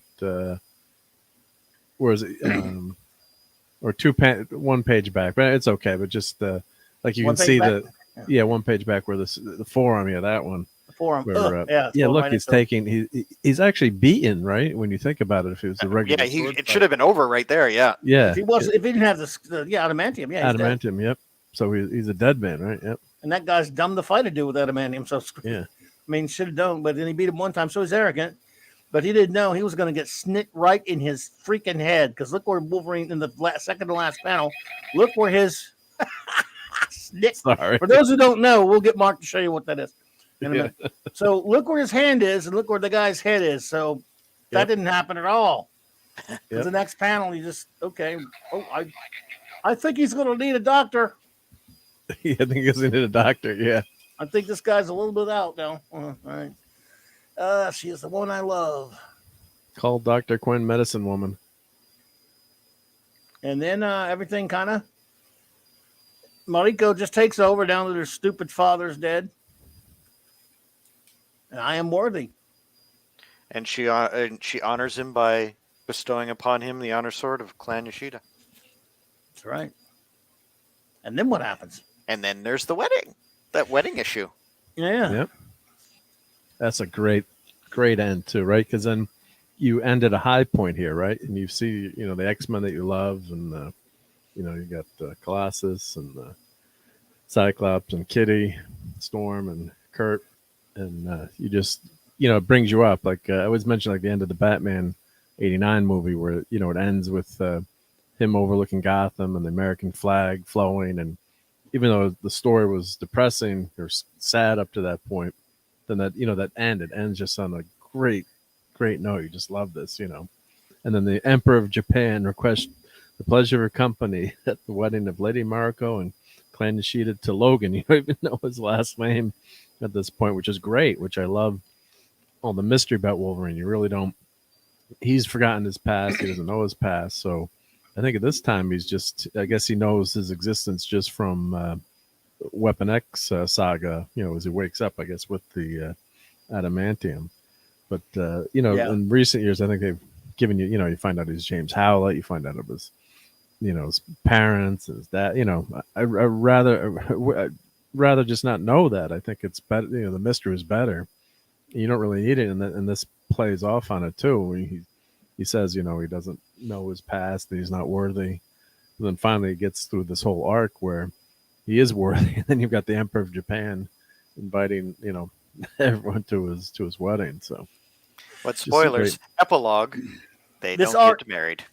Oh yeah, for those who don't know, they don't get married. Mastermind end up screws things up, and then the whole Yashida stuff where Mariko becomes the Oyobun of the family, and it's.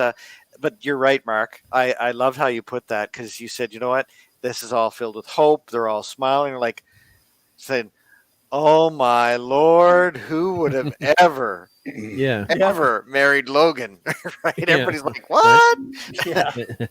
And then there's Kitty Pryde, which we get to see another 4-issue miniseries. That's a great one too. Kitty Pryde and Wolverine. Yeah. By the way, this issue was not colored by Glennis, but Lynn Varley, Frank Miller's future wife, I believe, is next. Oh, yeah, that's right. Yeah.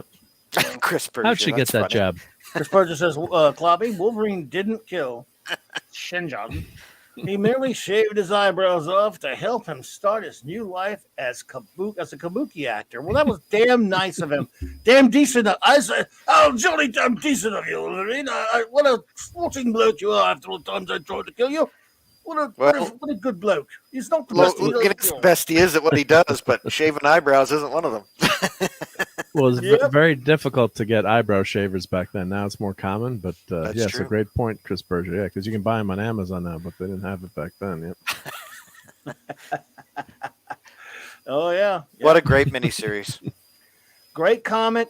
And if any of you have read this and you're just kind of now refamiliarizing yourself with it because of our review, something is a comic that you are interested in learning more about besides just reading it, I highly recommend, and I talk about this all the time. I can't help it. I love Tomorrow's publications. They make all of my favorite things that come out on a monthly basis are not comics; they're magazines about comics. I love Alter Ego, the Jack Kirby Collector, which they both create. And my favorite is Back Issue Magazine, because I'm a Bronze Age guy. And last month, issue 132 was about the 1980s Marvel Limited series, and a lot of other miniseries of the time of the 80s. And of course, they have a big write-up on this. Tells you all about this miniseries. If you want to know the history of it, how it got started and everything, it's really cool. And so I highly recommend it. It's a great magazine anyway. But as you can see, it not only has write-up on the Wolverine miniseries, which is a great write-up on it. It's got a lot of other cool stuff in it too. Yeah, I'd love to get that and read that. Wow. That's a great mag. I highly recommend it if you like reading about comic history, which I know I'm unhealthily obsessed with. It's a digital magazine, right, Clobby? Well, no, you can get either the physical or for the regular $9.95 price per month, or you can get the digital for like $3.95. Right. Oh, nice. Oh. I when I buy, I have every issue, and I have it in the physical copy. I bought them since they first started coming out in 2004. But because if you buy the physical, you get the digital free. So, yeah. Until you mentioned this magazine, I had never seen it before up here in Canada. I don't know if any other Canucks in the chat have seen it before, but I've seen it on your channel, but I've never seen it at the newsstand or in any comic shop that I was in. But really, wow, it's a great mag, man. It's just, I love it. And then of course, I was going to just say, once this Wolverine series took off, and I think Hercules must have done pretty well too. Then you saw a ton of miniseries like this that too. Magic miniseries. And this issue is all about that. It's all about one of those miniseries of the time. It even talks about Secrets of the Legion. Remember that one? Yes. Did they have the X-Men FF versus X-Men one? Is that in there? Let me see. I love that one. There's the Machine Man one. I think they talk about most of them. Love me some Machine Man. Yep. There's your Wolverine Kitty Pryde one. Yeah, I love that one. That's my second favorite. I got a nice write up about that. Al Milgram, I think, did the art on that, but that's okay. Yeah, more stuff in Japan there. Yeah. Let's see here. Let's see. Yeah. Let's see what else they got. They've got the Iceman one. Remember that? Yep. They got. Remember that Punisher one? Remember that first Punisher one? Yeah. Wow, yeah. That's a great Mike one. Zeck. 86. Yep. Let's see what they got here.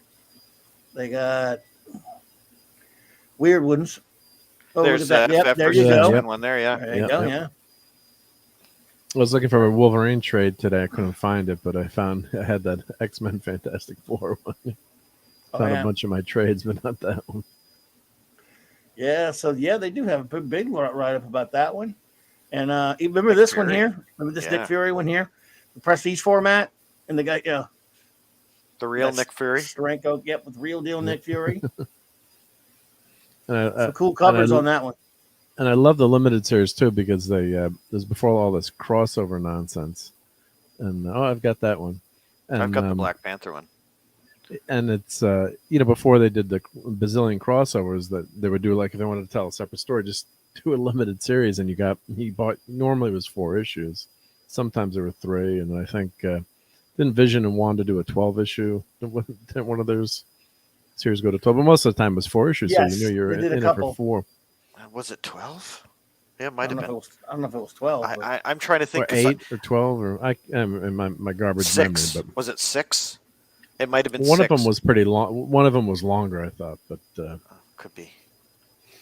But just you knew what you were getting. You're buying. You just had to buy those 4 issues normally, and you got your story, and then you got to see, when Kitty Pryde, you're like, you got a story, just 4 issues with Kitty, Kitty Pryde and Wolvie, but you got to see some, I shouldn't say lesser characters, but like Machine Man's not gonna sell. Machine Man was amazing.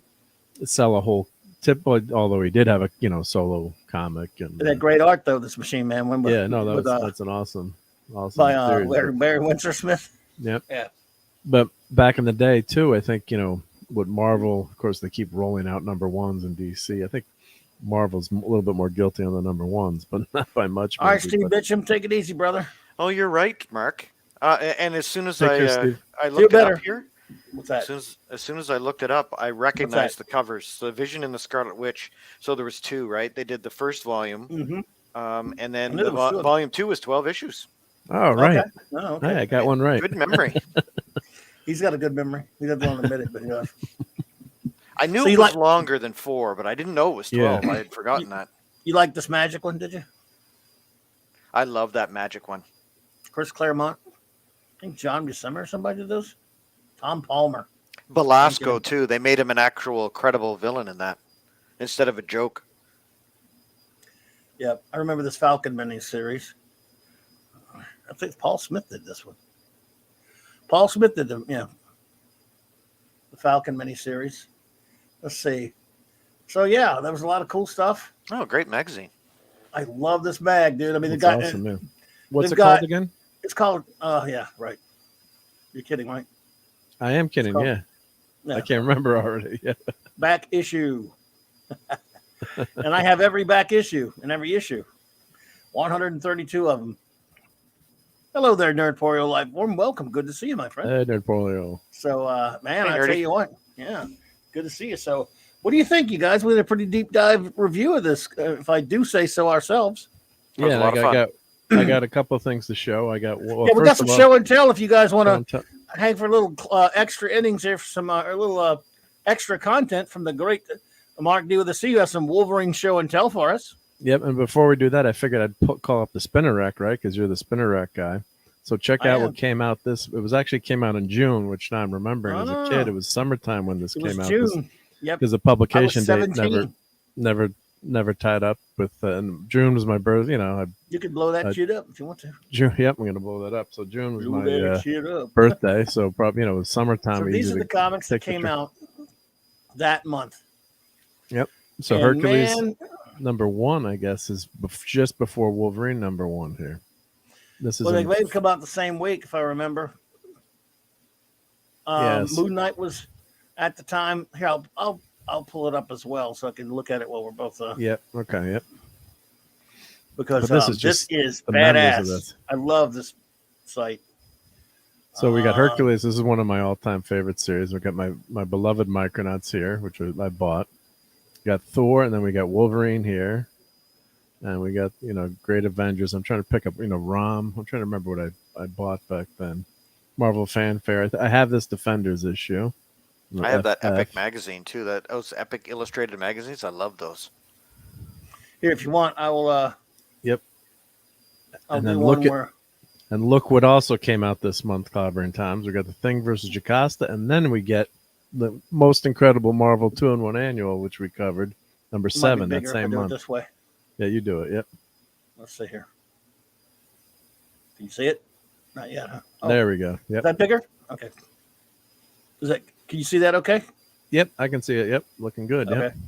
All right. So let's spin a rack time machine 10 years after I usually do it. Yep, we're cheating. Amazing Spider-Man. This is the first week, and it came out the first week. And I'm working at a damn comic shop at this point. Amazing Spider-Man 232. Do we buy it or do we not buy it? I buy it. I was still buying it. You guys buy that?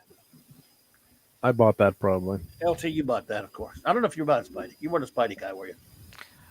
No. Gotcha. Were you buying? I think I have that issue though because of Mr. Hyde. Well, did you buy Archie and Big Alpha #1? No, I don't have that one. Or Archie and Andrew. Well, Captain America 273. Yeah. I do have the Hercules. I have the Micronauts. I have the G.I. Joe. I bought this Cerebus right here with Moon Roach. I didn't buy Crazy Magazine. Did you guys? Nope. No. Didn't buy Epic. I did buy Famous Monsters sometimes. I don't know if I bought that one, though. Who bought G.I. Joe? Come across it. I did not. Okay. LT, no? See Ghost Rider? What about Ghost Rider? Did you buy Ghost Rider? No, I didn't have the Ghost Rider. I dumped Ghost Rider, but see this book right here? The Great Superman Comic Book Collection? I still have my copy of this one. Oh, that's great. They put in the hardcovers in there. It's a big trade. I mean, I think this was mine's paperback, but God, that was $14. Oh my God. I still have mine. And this we're going to review soon. This was a great comic, man. Classic. Fun damn comic right there. I love the recorder in that series. The robot recorder. The robot. Yes. Kind of like a Data. Remember that one, LT? Oh, absolutely. What about Masters of the Universe promo? Micronauts, though. I got that one. Yep. The Moon Knight. I remember that issue. Gil Kane. At It's this a good point, Moon Knight issue. Yes, at this point, Micronauts was direct sales, and so was Moon Knight. That's a great cover. That is, yep. Mensch Sienkiewicz's run. And what else was this? I didn't buy that Savage Swords of Conan because I wasn't buying, but I did buy Star Slayer. You know what was in Star Slayer? Mike Grell's Star Slayer. Don't remember that one. Yep. Well, in issue 2, the Rocketeer premiered, and in later issues, I had my beloved Grimjack was in there. There you go. Yeah, the Grimjack. That was a good little series too. How many issues was that? Like 10 or 12?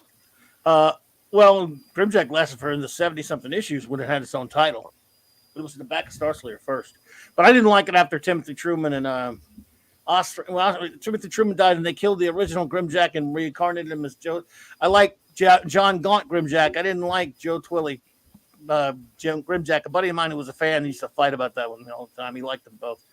Here was a comic we made fun of at the comic shop.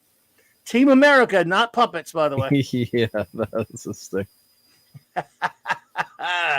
We're like, what the hell? And then D-Bud saying he sold the original cover art for FF 246. Wow. Oh, wow. That's amazing.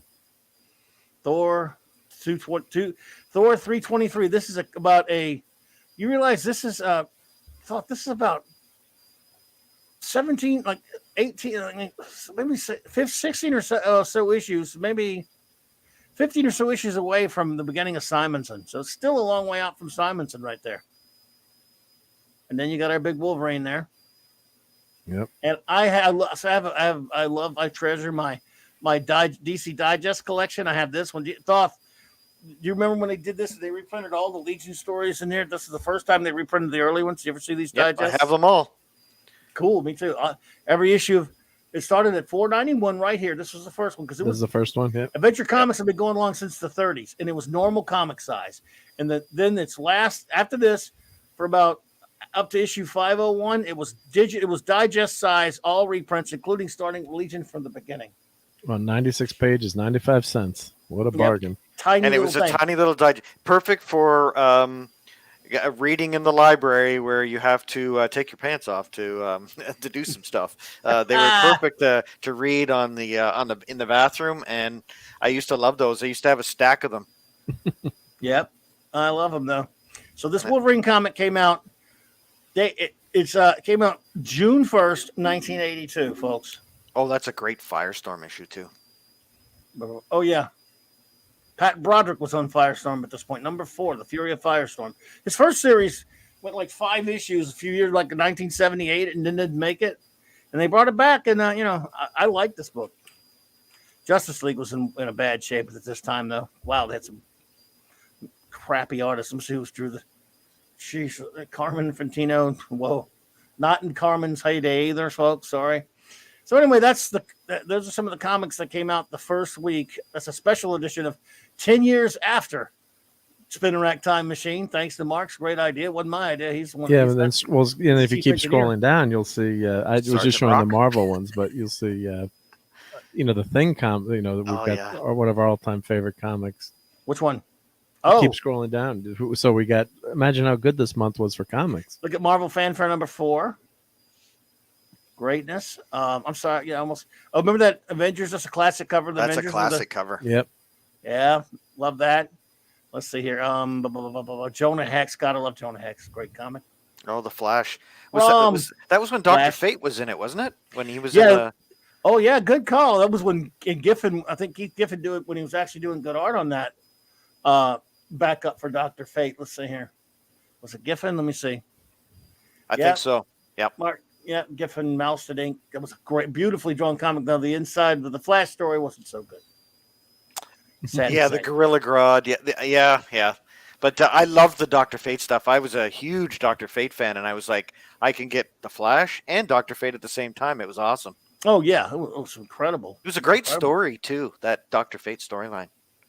I had that Defenders cover that didn't go over so well in Catholic school when I brought that in. Oh yeah, it was to the devil, oh my God. A daughter. Did they perform an exorcism on you? They did, yep. So I pulled out my Dungeons and Dragons book and hid it in there. I was, believe it or not, D-Bud, get ready to be shocked again. I was still liking Fantastic Four in this era.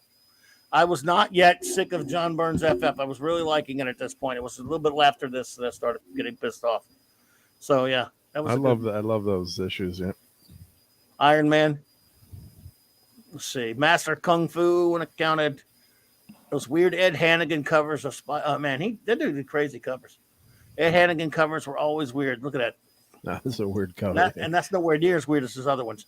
But you Great Darkness Saga there? Wait. There we go, buddy. Great Darkness. Dr. Regulus. It was Dr. Regulus, I think. No, here it is. This is Great Darkness right here, buddy. Sign him. Yep, this is it. This is it is. I was that's right. My instincts were right. That's the Great Darkness Saga. Yeah, man, what a month, huh? Because I remember reading this. All these great comics were coming out, man, and we just had a lot to talk about at the comic shop. We talked about them all, and I remember as a Legion fanatic at the time, like, whoa, it's really getting good because Legion, before Levitz had gotten them some, Pat Broderick drawing, and then when Giffen was still good, they had some really crappy artists for a while there. And it's like, whoa, this is looking so good. And oh my God, this sign of darkness dawning. This is leading into the Great Darkness Saga right here. Yep. And you know what? Right till the last panel of that last page is just, I was waiting for them to throw another curveball. I was waiting for, because as soon as we get to see who it is and everything happens right. And it just, nothing like the great. That's one of the great runs of all time, I think, on any comic. I'll tell you what, dude. That opening page when they finally know who they're fighting, and it's not spoiler. Everyone knows they fight Darkseid, and It has kind of a silhouette of the Legionnaires, and it's Brainiac saying, "My friends, it's now on. Now it's now confirmed. Or whatever we face in the letter that's standing on the word. We face dark side. God, that's one of the greatest opening pages of any comic book ever. Yep, the crumbling kind of name. Oh, I love that. I love that. That was just awesome. Oh man, look at all those great Gil Kane covers here. Yeah, I love the spinner rack because then I can see when I have all these comics in my collection. Like, oh, those are from the same month. That It's was like an that expensive month. Superman annual. Yep. Were any of you reading? You know, I was telling you about like Micronauts was direct sales and Moon Knight was direct sales. So was Kazar. And this run on Kazar, this is number like 19, but this run on Kazar by Bruce Jones and Brent Anderson, this was a damn good comic, and it was different, very off the wall. I recommend a lot. That gets by a lot of people, but I recommend Matthew Pounder. What's up, buddy?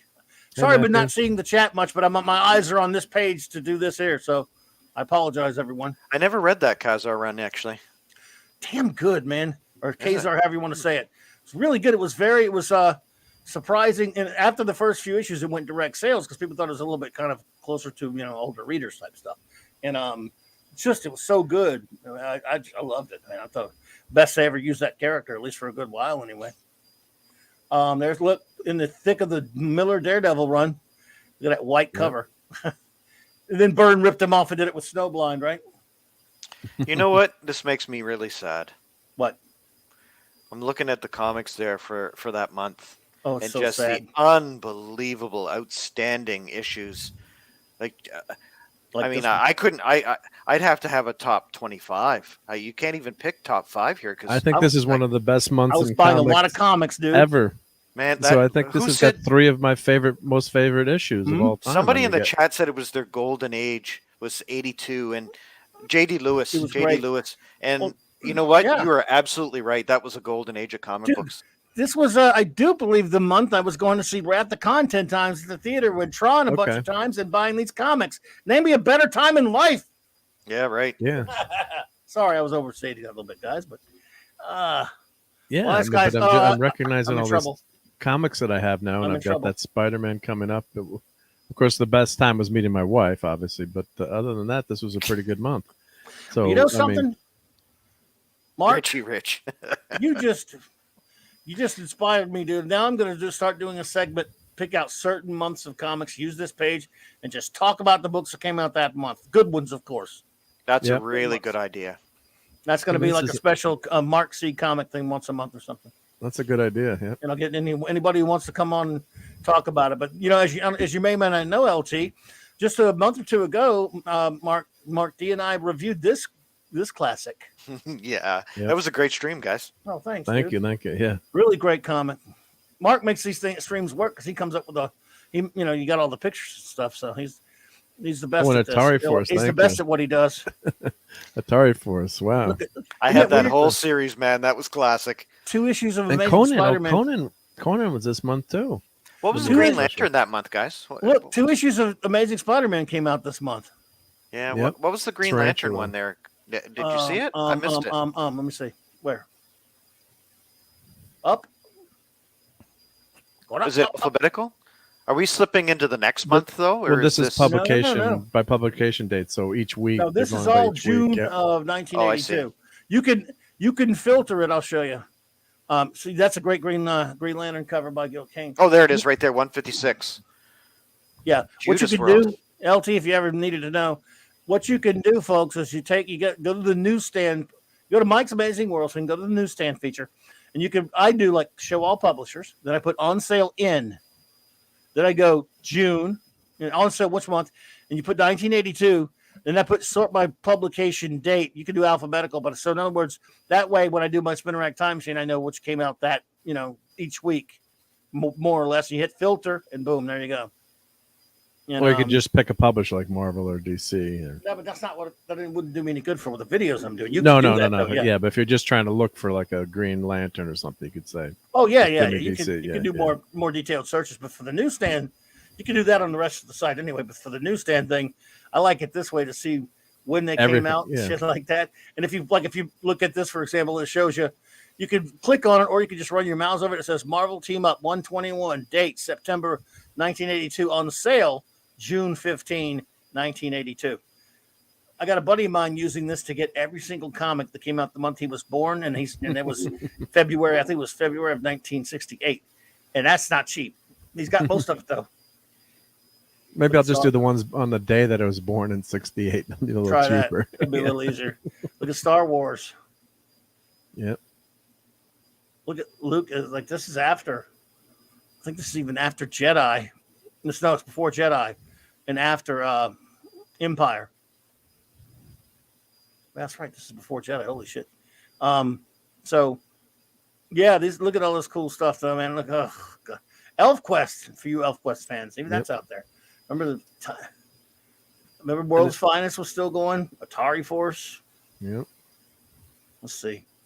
And the interesting thing was Wolverine comes out in August. If you flip forward 2 months, 3 and 4 in August. 2 of them came out in June.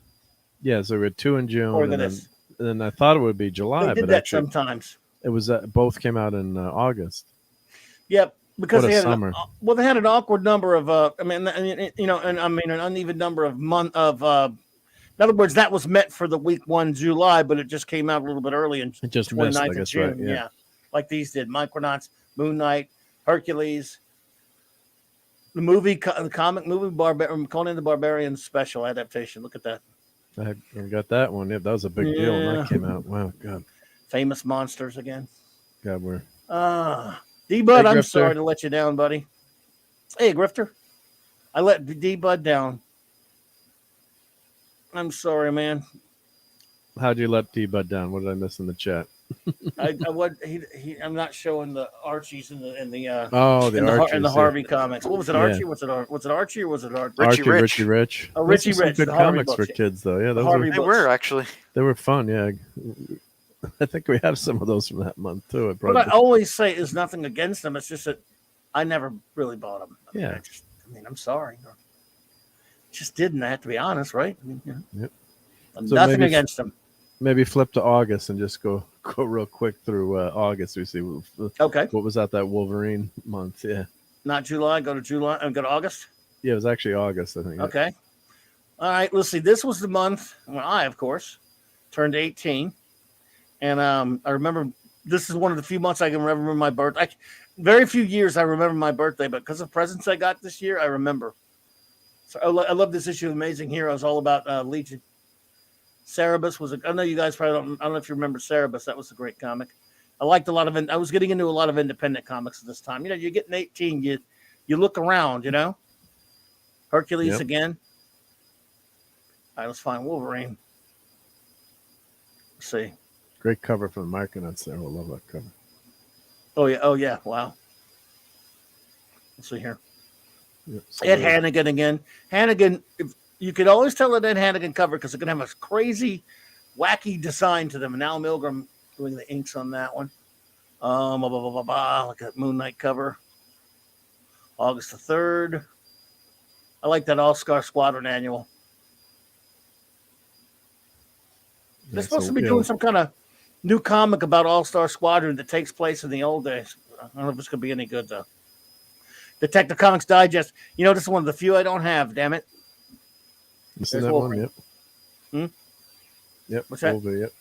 No, you missed that issue. Yep. Yeah, damn it. I don't have Right. I think maybe I do, but I have that adventure, though. And I know you have it, too, LT. Absolutely. Okay, so Wolverine 3, Oh yeah, it's August 3rd. It just missed July. sorry. Yep. August 3rd. It was the Challengers of the Unknown one, I think. Yes, it is. There you go. Yep. Let's see. So what comics came out the day I was born, if any? The 10th. Oh, look at this. What a month, man. Yeah, right. X-Men Teen Titans. Titans. How good was that? I remember where I was pretty much when that came out. I remember standing in the comic shop counting hundreds of copies of that sucker. So they ordered some ton of those, probably, right? I ordered the hell out of that. I mean, hell Yeah. yeah. Even though they changed the format, I wanted it to be a treasury edition. Okay, so they just missed my day of birthday. They got between it, the 10th and the 11th. It was 10th. So, but I remember because I got, I was given like hardcover British annual reprints of X-Men, Captain America, Spider-Man, and Hulk. These they're hardcover. They look like storybook type things, but they got actual comic reprints from the others, like from Neil Adams reprints and stuff like that. And I was given an Art of Tron book. So I love Wow. Tron. I was a freak for Tron, and I was given the Art of Tron. Nice. So, anything else you want to see? Well, I guess in issue 4 just come. Did you get to issue 4? Let's see. Let's see. Oh man, look, towards the bottom. Yeah, just LT. Look at this. There it is. Oh, I love that cover. that's one of my favorite covers. God, leave. wow, that's Great great. Darkness Saga. Another great month right there. Oh God, yeah. Oh, that Eye Vampire. I remember that Eye Vampire one, the House of yeah. Mystery. Were you an Eye Vampire fan? Cool. Yeah, I never read it much, but I read some of them, and I always respected it. I thought it was a cool, it was a just cool idea. Yeah, it was. Oh God, Swamp Thing. Yeah. Movie adaptation, and I have that. I had it at some point. I went to see the movie in the theater too. Woo. That was a good Well, Adrian view Lupo, in that you know? movie. Yep. Oh, Oh, it then had Bio- some I think visuals, that's when they didn't it? bring Biotron back to life here. If I'm remembering. Brought my correctly. Biotron to life. Let's see. Ba-dum-bum. There you go. So does the cover of that Ghost Rider. Hmm. Oh. That would bring your Biotron back to life. Biotron back to life. Yeah. Ba-dum-bum. Trying to find it now. Ghost Rider. Ba-dum-bum. Oh, yeah. That's right. I That's the remember that last cover. one. So August 31st. Yep. So what a month. What a month. What a- 1982. Boy, yeah. This is, And we you know, had great movies that month. And well, I don't wow. know if, I Look don't know at if I'd that. actually call that a great movie, but maybe we had great movies that year. Sorry, I meant to say That that year. year. Not yeah. 82, that's what I meant. No, I yeah, got you. I got you. yeah. 82 was some Okay. incredible movies. Yeah. Well, we're going to get moving out of here, folks. Well, here, We're I'm sorry. I got my. Let me. 'cause LT needs to run. What's that? Oh, just take 2 seconds. Sorry, LT. Okay, hang on. No, that's okay. We're having a good time. Let's see here. I got to show my. I pulled out a few Wolvie things from the Okay. basement, so I'll lose you guys on the mic. But No. here's the.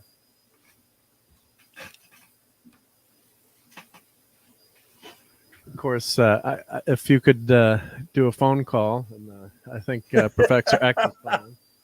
Ring. I still have my superpower, or not superpowers. What was the Marvel version of the superpowers action figure? Yeah, Secret Wars, yeah. Secret Wars. Wolverine? Oh, yeah. The Wolverine one where you had the claws would just you could pop them on and pop them off. I still have all the parts. Nice. Yeah, he's right here beside me actually. Until this day, though, I never knew there was a Wolverine fall. So Neither did I. as Eric K calls me, the toy man. Oh, So, my. Yes, he's a toy man. and I was in the my basement. You know, I'm going through my collection, want to show different things. I'm like, I don't remember getting this. What the hell is this? It's a Wolverine. You know, you have a lot of toys when. Yeah. I love that yellow outfit. Damn it. I don't care who knows it. I do love the yellow outfit. But yeah, the other one's cool. But the brown one was more me in my teenage years, right? That was Gotcha. that was the kind of the growing up costume, even though the first time I ever saw him was in the yellow. But Yeah. I like it better than anything that isn't a costume. Like something like that looks pretty cool, that bust, but I want superheroes, or even though he's sort of not really a superhero. I just like costumes. I'm weird that way. he's kind of an anti-hero, isn't he? Yeah, but he can be super. And he Yeah. can be a jerkhole. Oh wow, Earth X. Yes, Nice. I always, even though it's not costume, but I always love that look for Wolverine. Yeah, that's a badass. And that's the Age of Apocalypse Sabretooth there, isn't it? Probably. Yep. Let me pull this out. There we go, so I can reach. Yeah. So Sabretooth. Yep. Of course, we got to mention him. Yep. That's the Age of Apocalypse. Mhm. I didn't grab Sasquatch. Age of a ponytail lips. Yeah. And I've got so many Wolvie figures, but I just grabbed a That looks few like that were. astonishing X-Men. Yeah. So I thought Looks that like was he's kind of sucking a his cool gut Wolf. in there. Yes. He doesn't. even Yes. look Sucking the like guts, guys. We're X-Men. Too many Good night, abs. JD. Night, JD. Good to see you, buddy. Take care, Too many JD. Thanks abs, for I'm watching. And of course, you have to have 12-inch Wolverine. You know what? I'm at the point now. I'm pissed that you didn't get to draw a Legion issue, man. I'd be hanging out with a dude that drew a Legion issue. Damn you! Why did you draw a Legion issue? Damn it, you! Just kidding. That would have been so cool. Yep, dude. That does my heart good though that you wished you had been able to draw one. because you got the two biggest Legion fans here, right here, man. That's right. LLL, bro. Long live the Legion. Indeedishness. What you got? And Man, you got some I Wolverine think this stuff, is one of boy. my favorite action figures of all time. Oh. So this is from the. I'm assuming this is from the. Is he about to cut that dude's head off there? Yes, I'm assuming that's from the limited series. Yeah, probably. So, it's just someone from the hand, so you can pose. That's what we love about action figures, right? You can put them in different poses. It So doesn't say that it is. It's just. I think it is. It doesn't say, but box you doesn't can say hang anything. this on the. So I have this hung on the wall, and then so Wolverine, you pose Wolverine on top. Cool, cool, cool. I love that. Indeed. Absolutely, Hungry Boy. You got Wolverine pose there, ready to kick ass. He's ninjaing in to be the best at what he does. They should Now make this- a CW show about Wolverine, so he just hug people a lot and crying. There'd be a lot of crying, let me tell you. Yeah, he could be crying a lot in hallways. And hugging.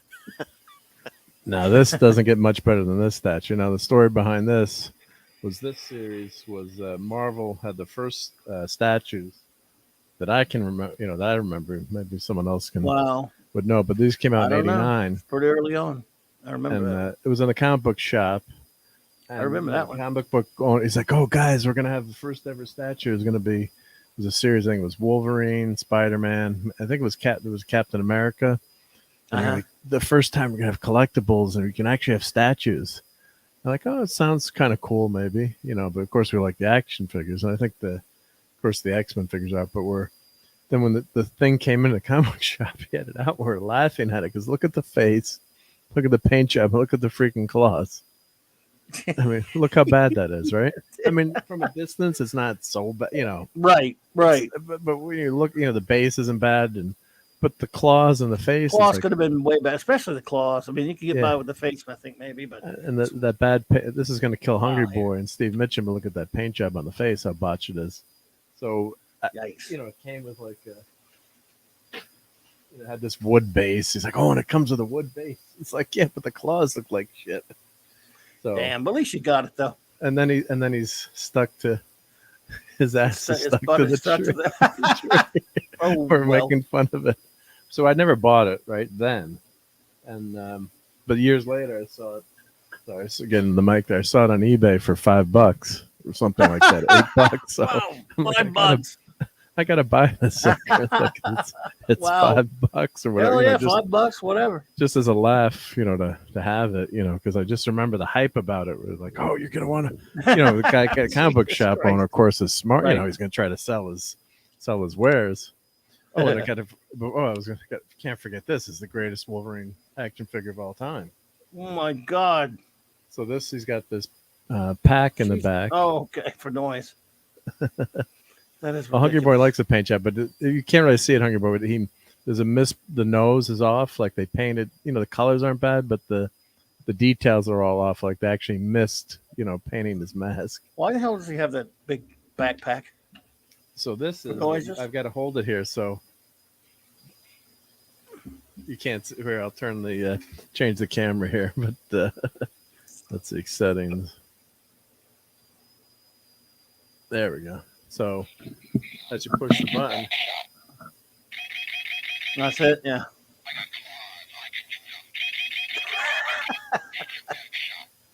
So my kids, when I had this figure, like they would literally for hours just push this button, and then my kids would say this all over and over, like they pretend to be Wolverine. They'd be like, I've got claws, I can use them, like over and over. It's like, all right, yet it still works. It still works. Well, the original one died, so I had to buy this one on eBay. But this is, this is one of my all-time favorite figures. Because of the memories of the kids. I mean, the figure. Sure. Yeah, the detail is not.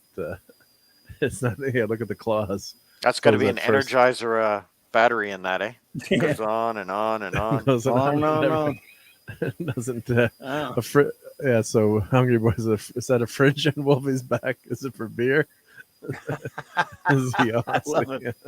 Well, he needs extra. If he has the beer cap, he's going to need a big tank on his back.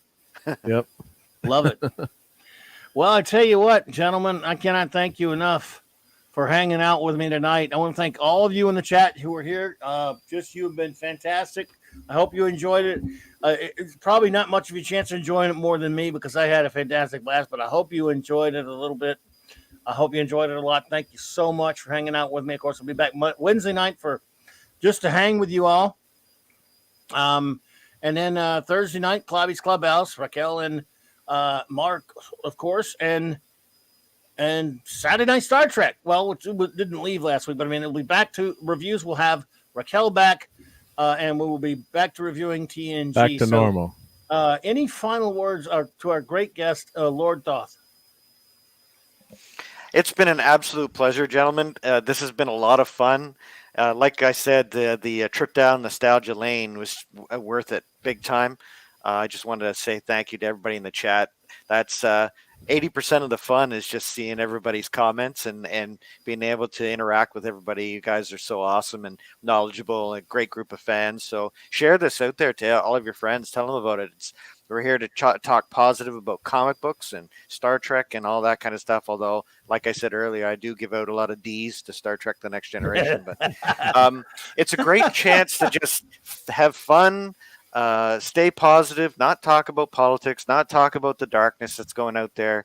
And I promise you, we won't be slapping each other. That's for sure. So no. This is where it's at.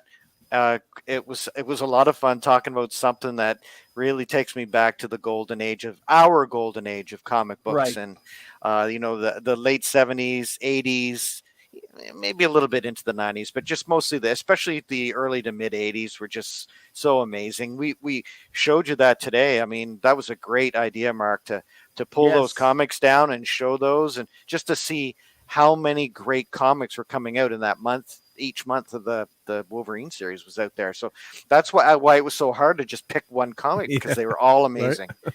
So thanks again for letting me be a part of this. It was a true honor, and I look forward to the next discussion.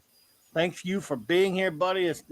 I'm so glad you were here. It's just makes it even more fun. You're fantastic, brother. We appreciate you so much, all you do. And our great chief engineer, Mark D. with the C. Bro, thanks for all your help with this thing. Thanks for bringing it. And without you, none of this was possible. Any final words, bro?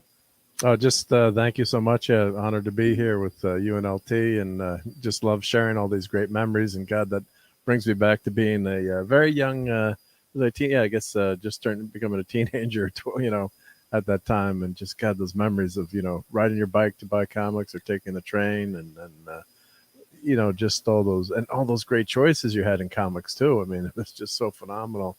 So there's just I love that time machine. Everyone make sure you're watching Cloudbees the Spinner Rack, because that's so much fun to see what what was out in those years, and celebrate the great stuff and this for on your channel. Nope, that's okay. Yep. And what I was gonna say is, I'll be on, of course, like you said, the Clubhouse, and of course next Sunday night, and look for some more reviews during the week. I pulled up some stuff out of the basement, so maybe I'll try to hook up that Wolverine phone and try to get it to work. But I just want to say this is one of the all-time great miniseries, so it was a pleasure doing it. And just if you haven't read it, make sure you go grab this and read this. It just defines the character, and it's just phenomenal. Thanks, bro. I really appreciate it. I really mean it, man. What you brought to the table tonight was outstanding, and you gave me an idea for something that I just should have come to myself, quite frankly. But thank you, everyone. Glad to help. In the future, of course, one thing I know for sure, not too far future, Loki and I will be reviewing Batman versus Predator, the first of those series, because I asked him which one he wanted to do. That was it. Hercules, Prince of Power, and then the not too distant future, hope with myself and Mark D with a C. The Great Darkness Saga, hopefully with the great LT. Well, definitely with the great LT. I do it with no one else, of course. Well, I do it with Mark, but he hadn't read it. But that's an LT one. Yep. That's an. But when that's soon in the future, and I'm going to be reviewing each month at least 1 to 2 comics. So this month won't go by without me reviewing another comic. I'm just not sure what it's going to be yet. Could be anything with other different guest hosts. I know that Mexican Iron Man has already asked that he and I, in the not too distant future, review Denny O'Neil and Neil Adams' Hard Traveling Heroes, Green Lantern, Green Arrow. That's a great one. Yeah. Yep. That would be something. So lots of comics reviews in the future. So thank you all so much for being here with us tonight. And I really appreciate you. And hey, let's just everyone, I'll see you soon out there on the interwebs. Clobberin, clobberers, and have a great rest of your week.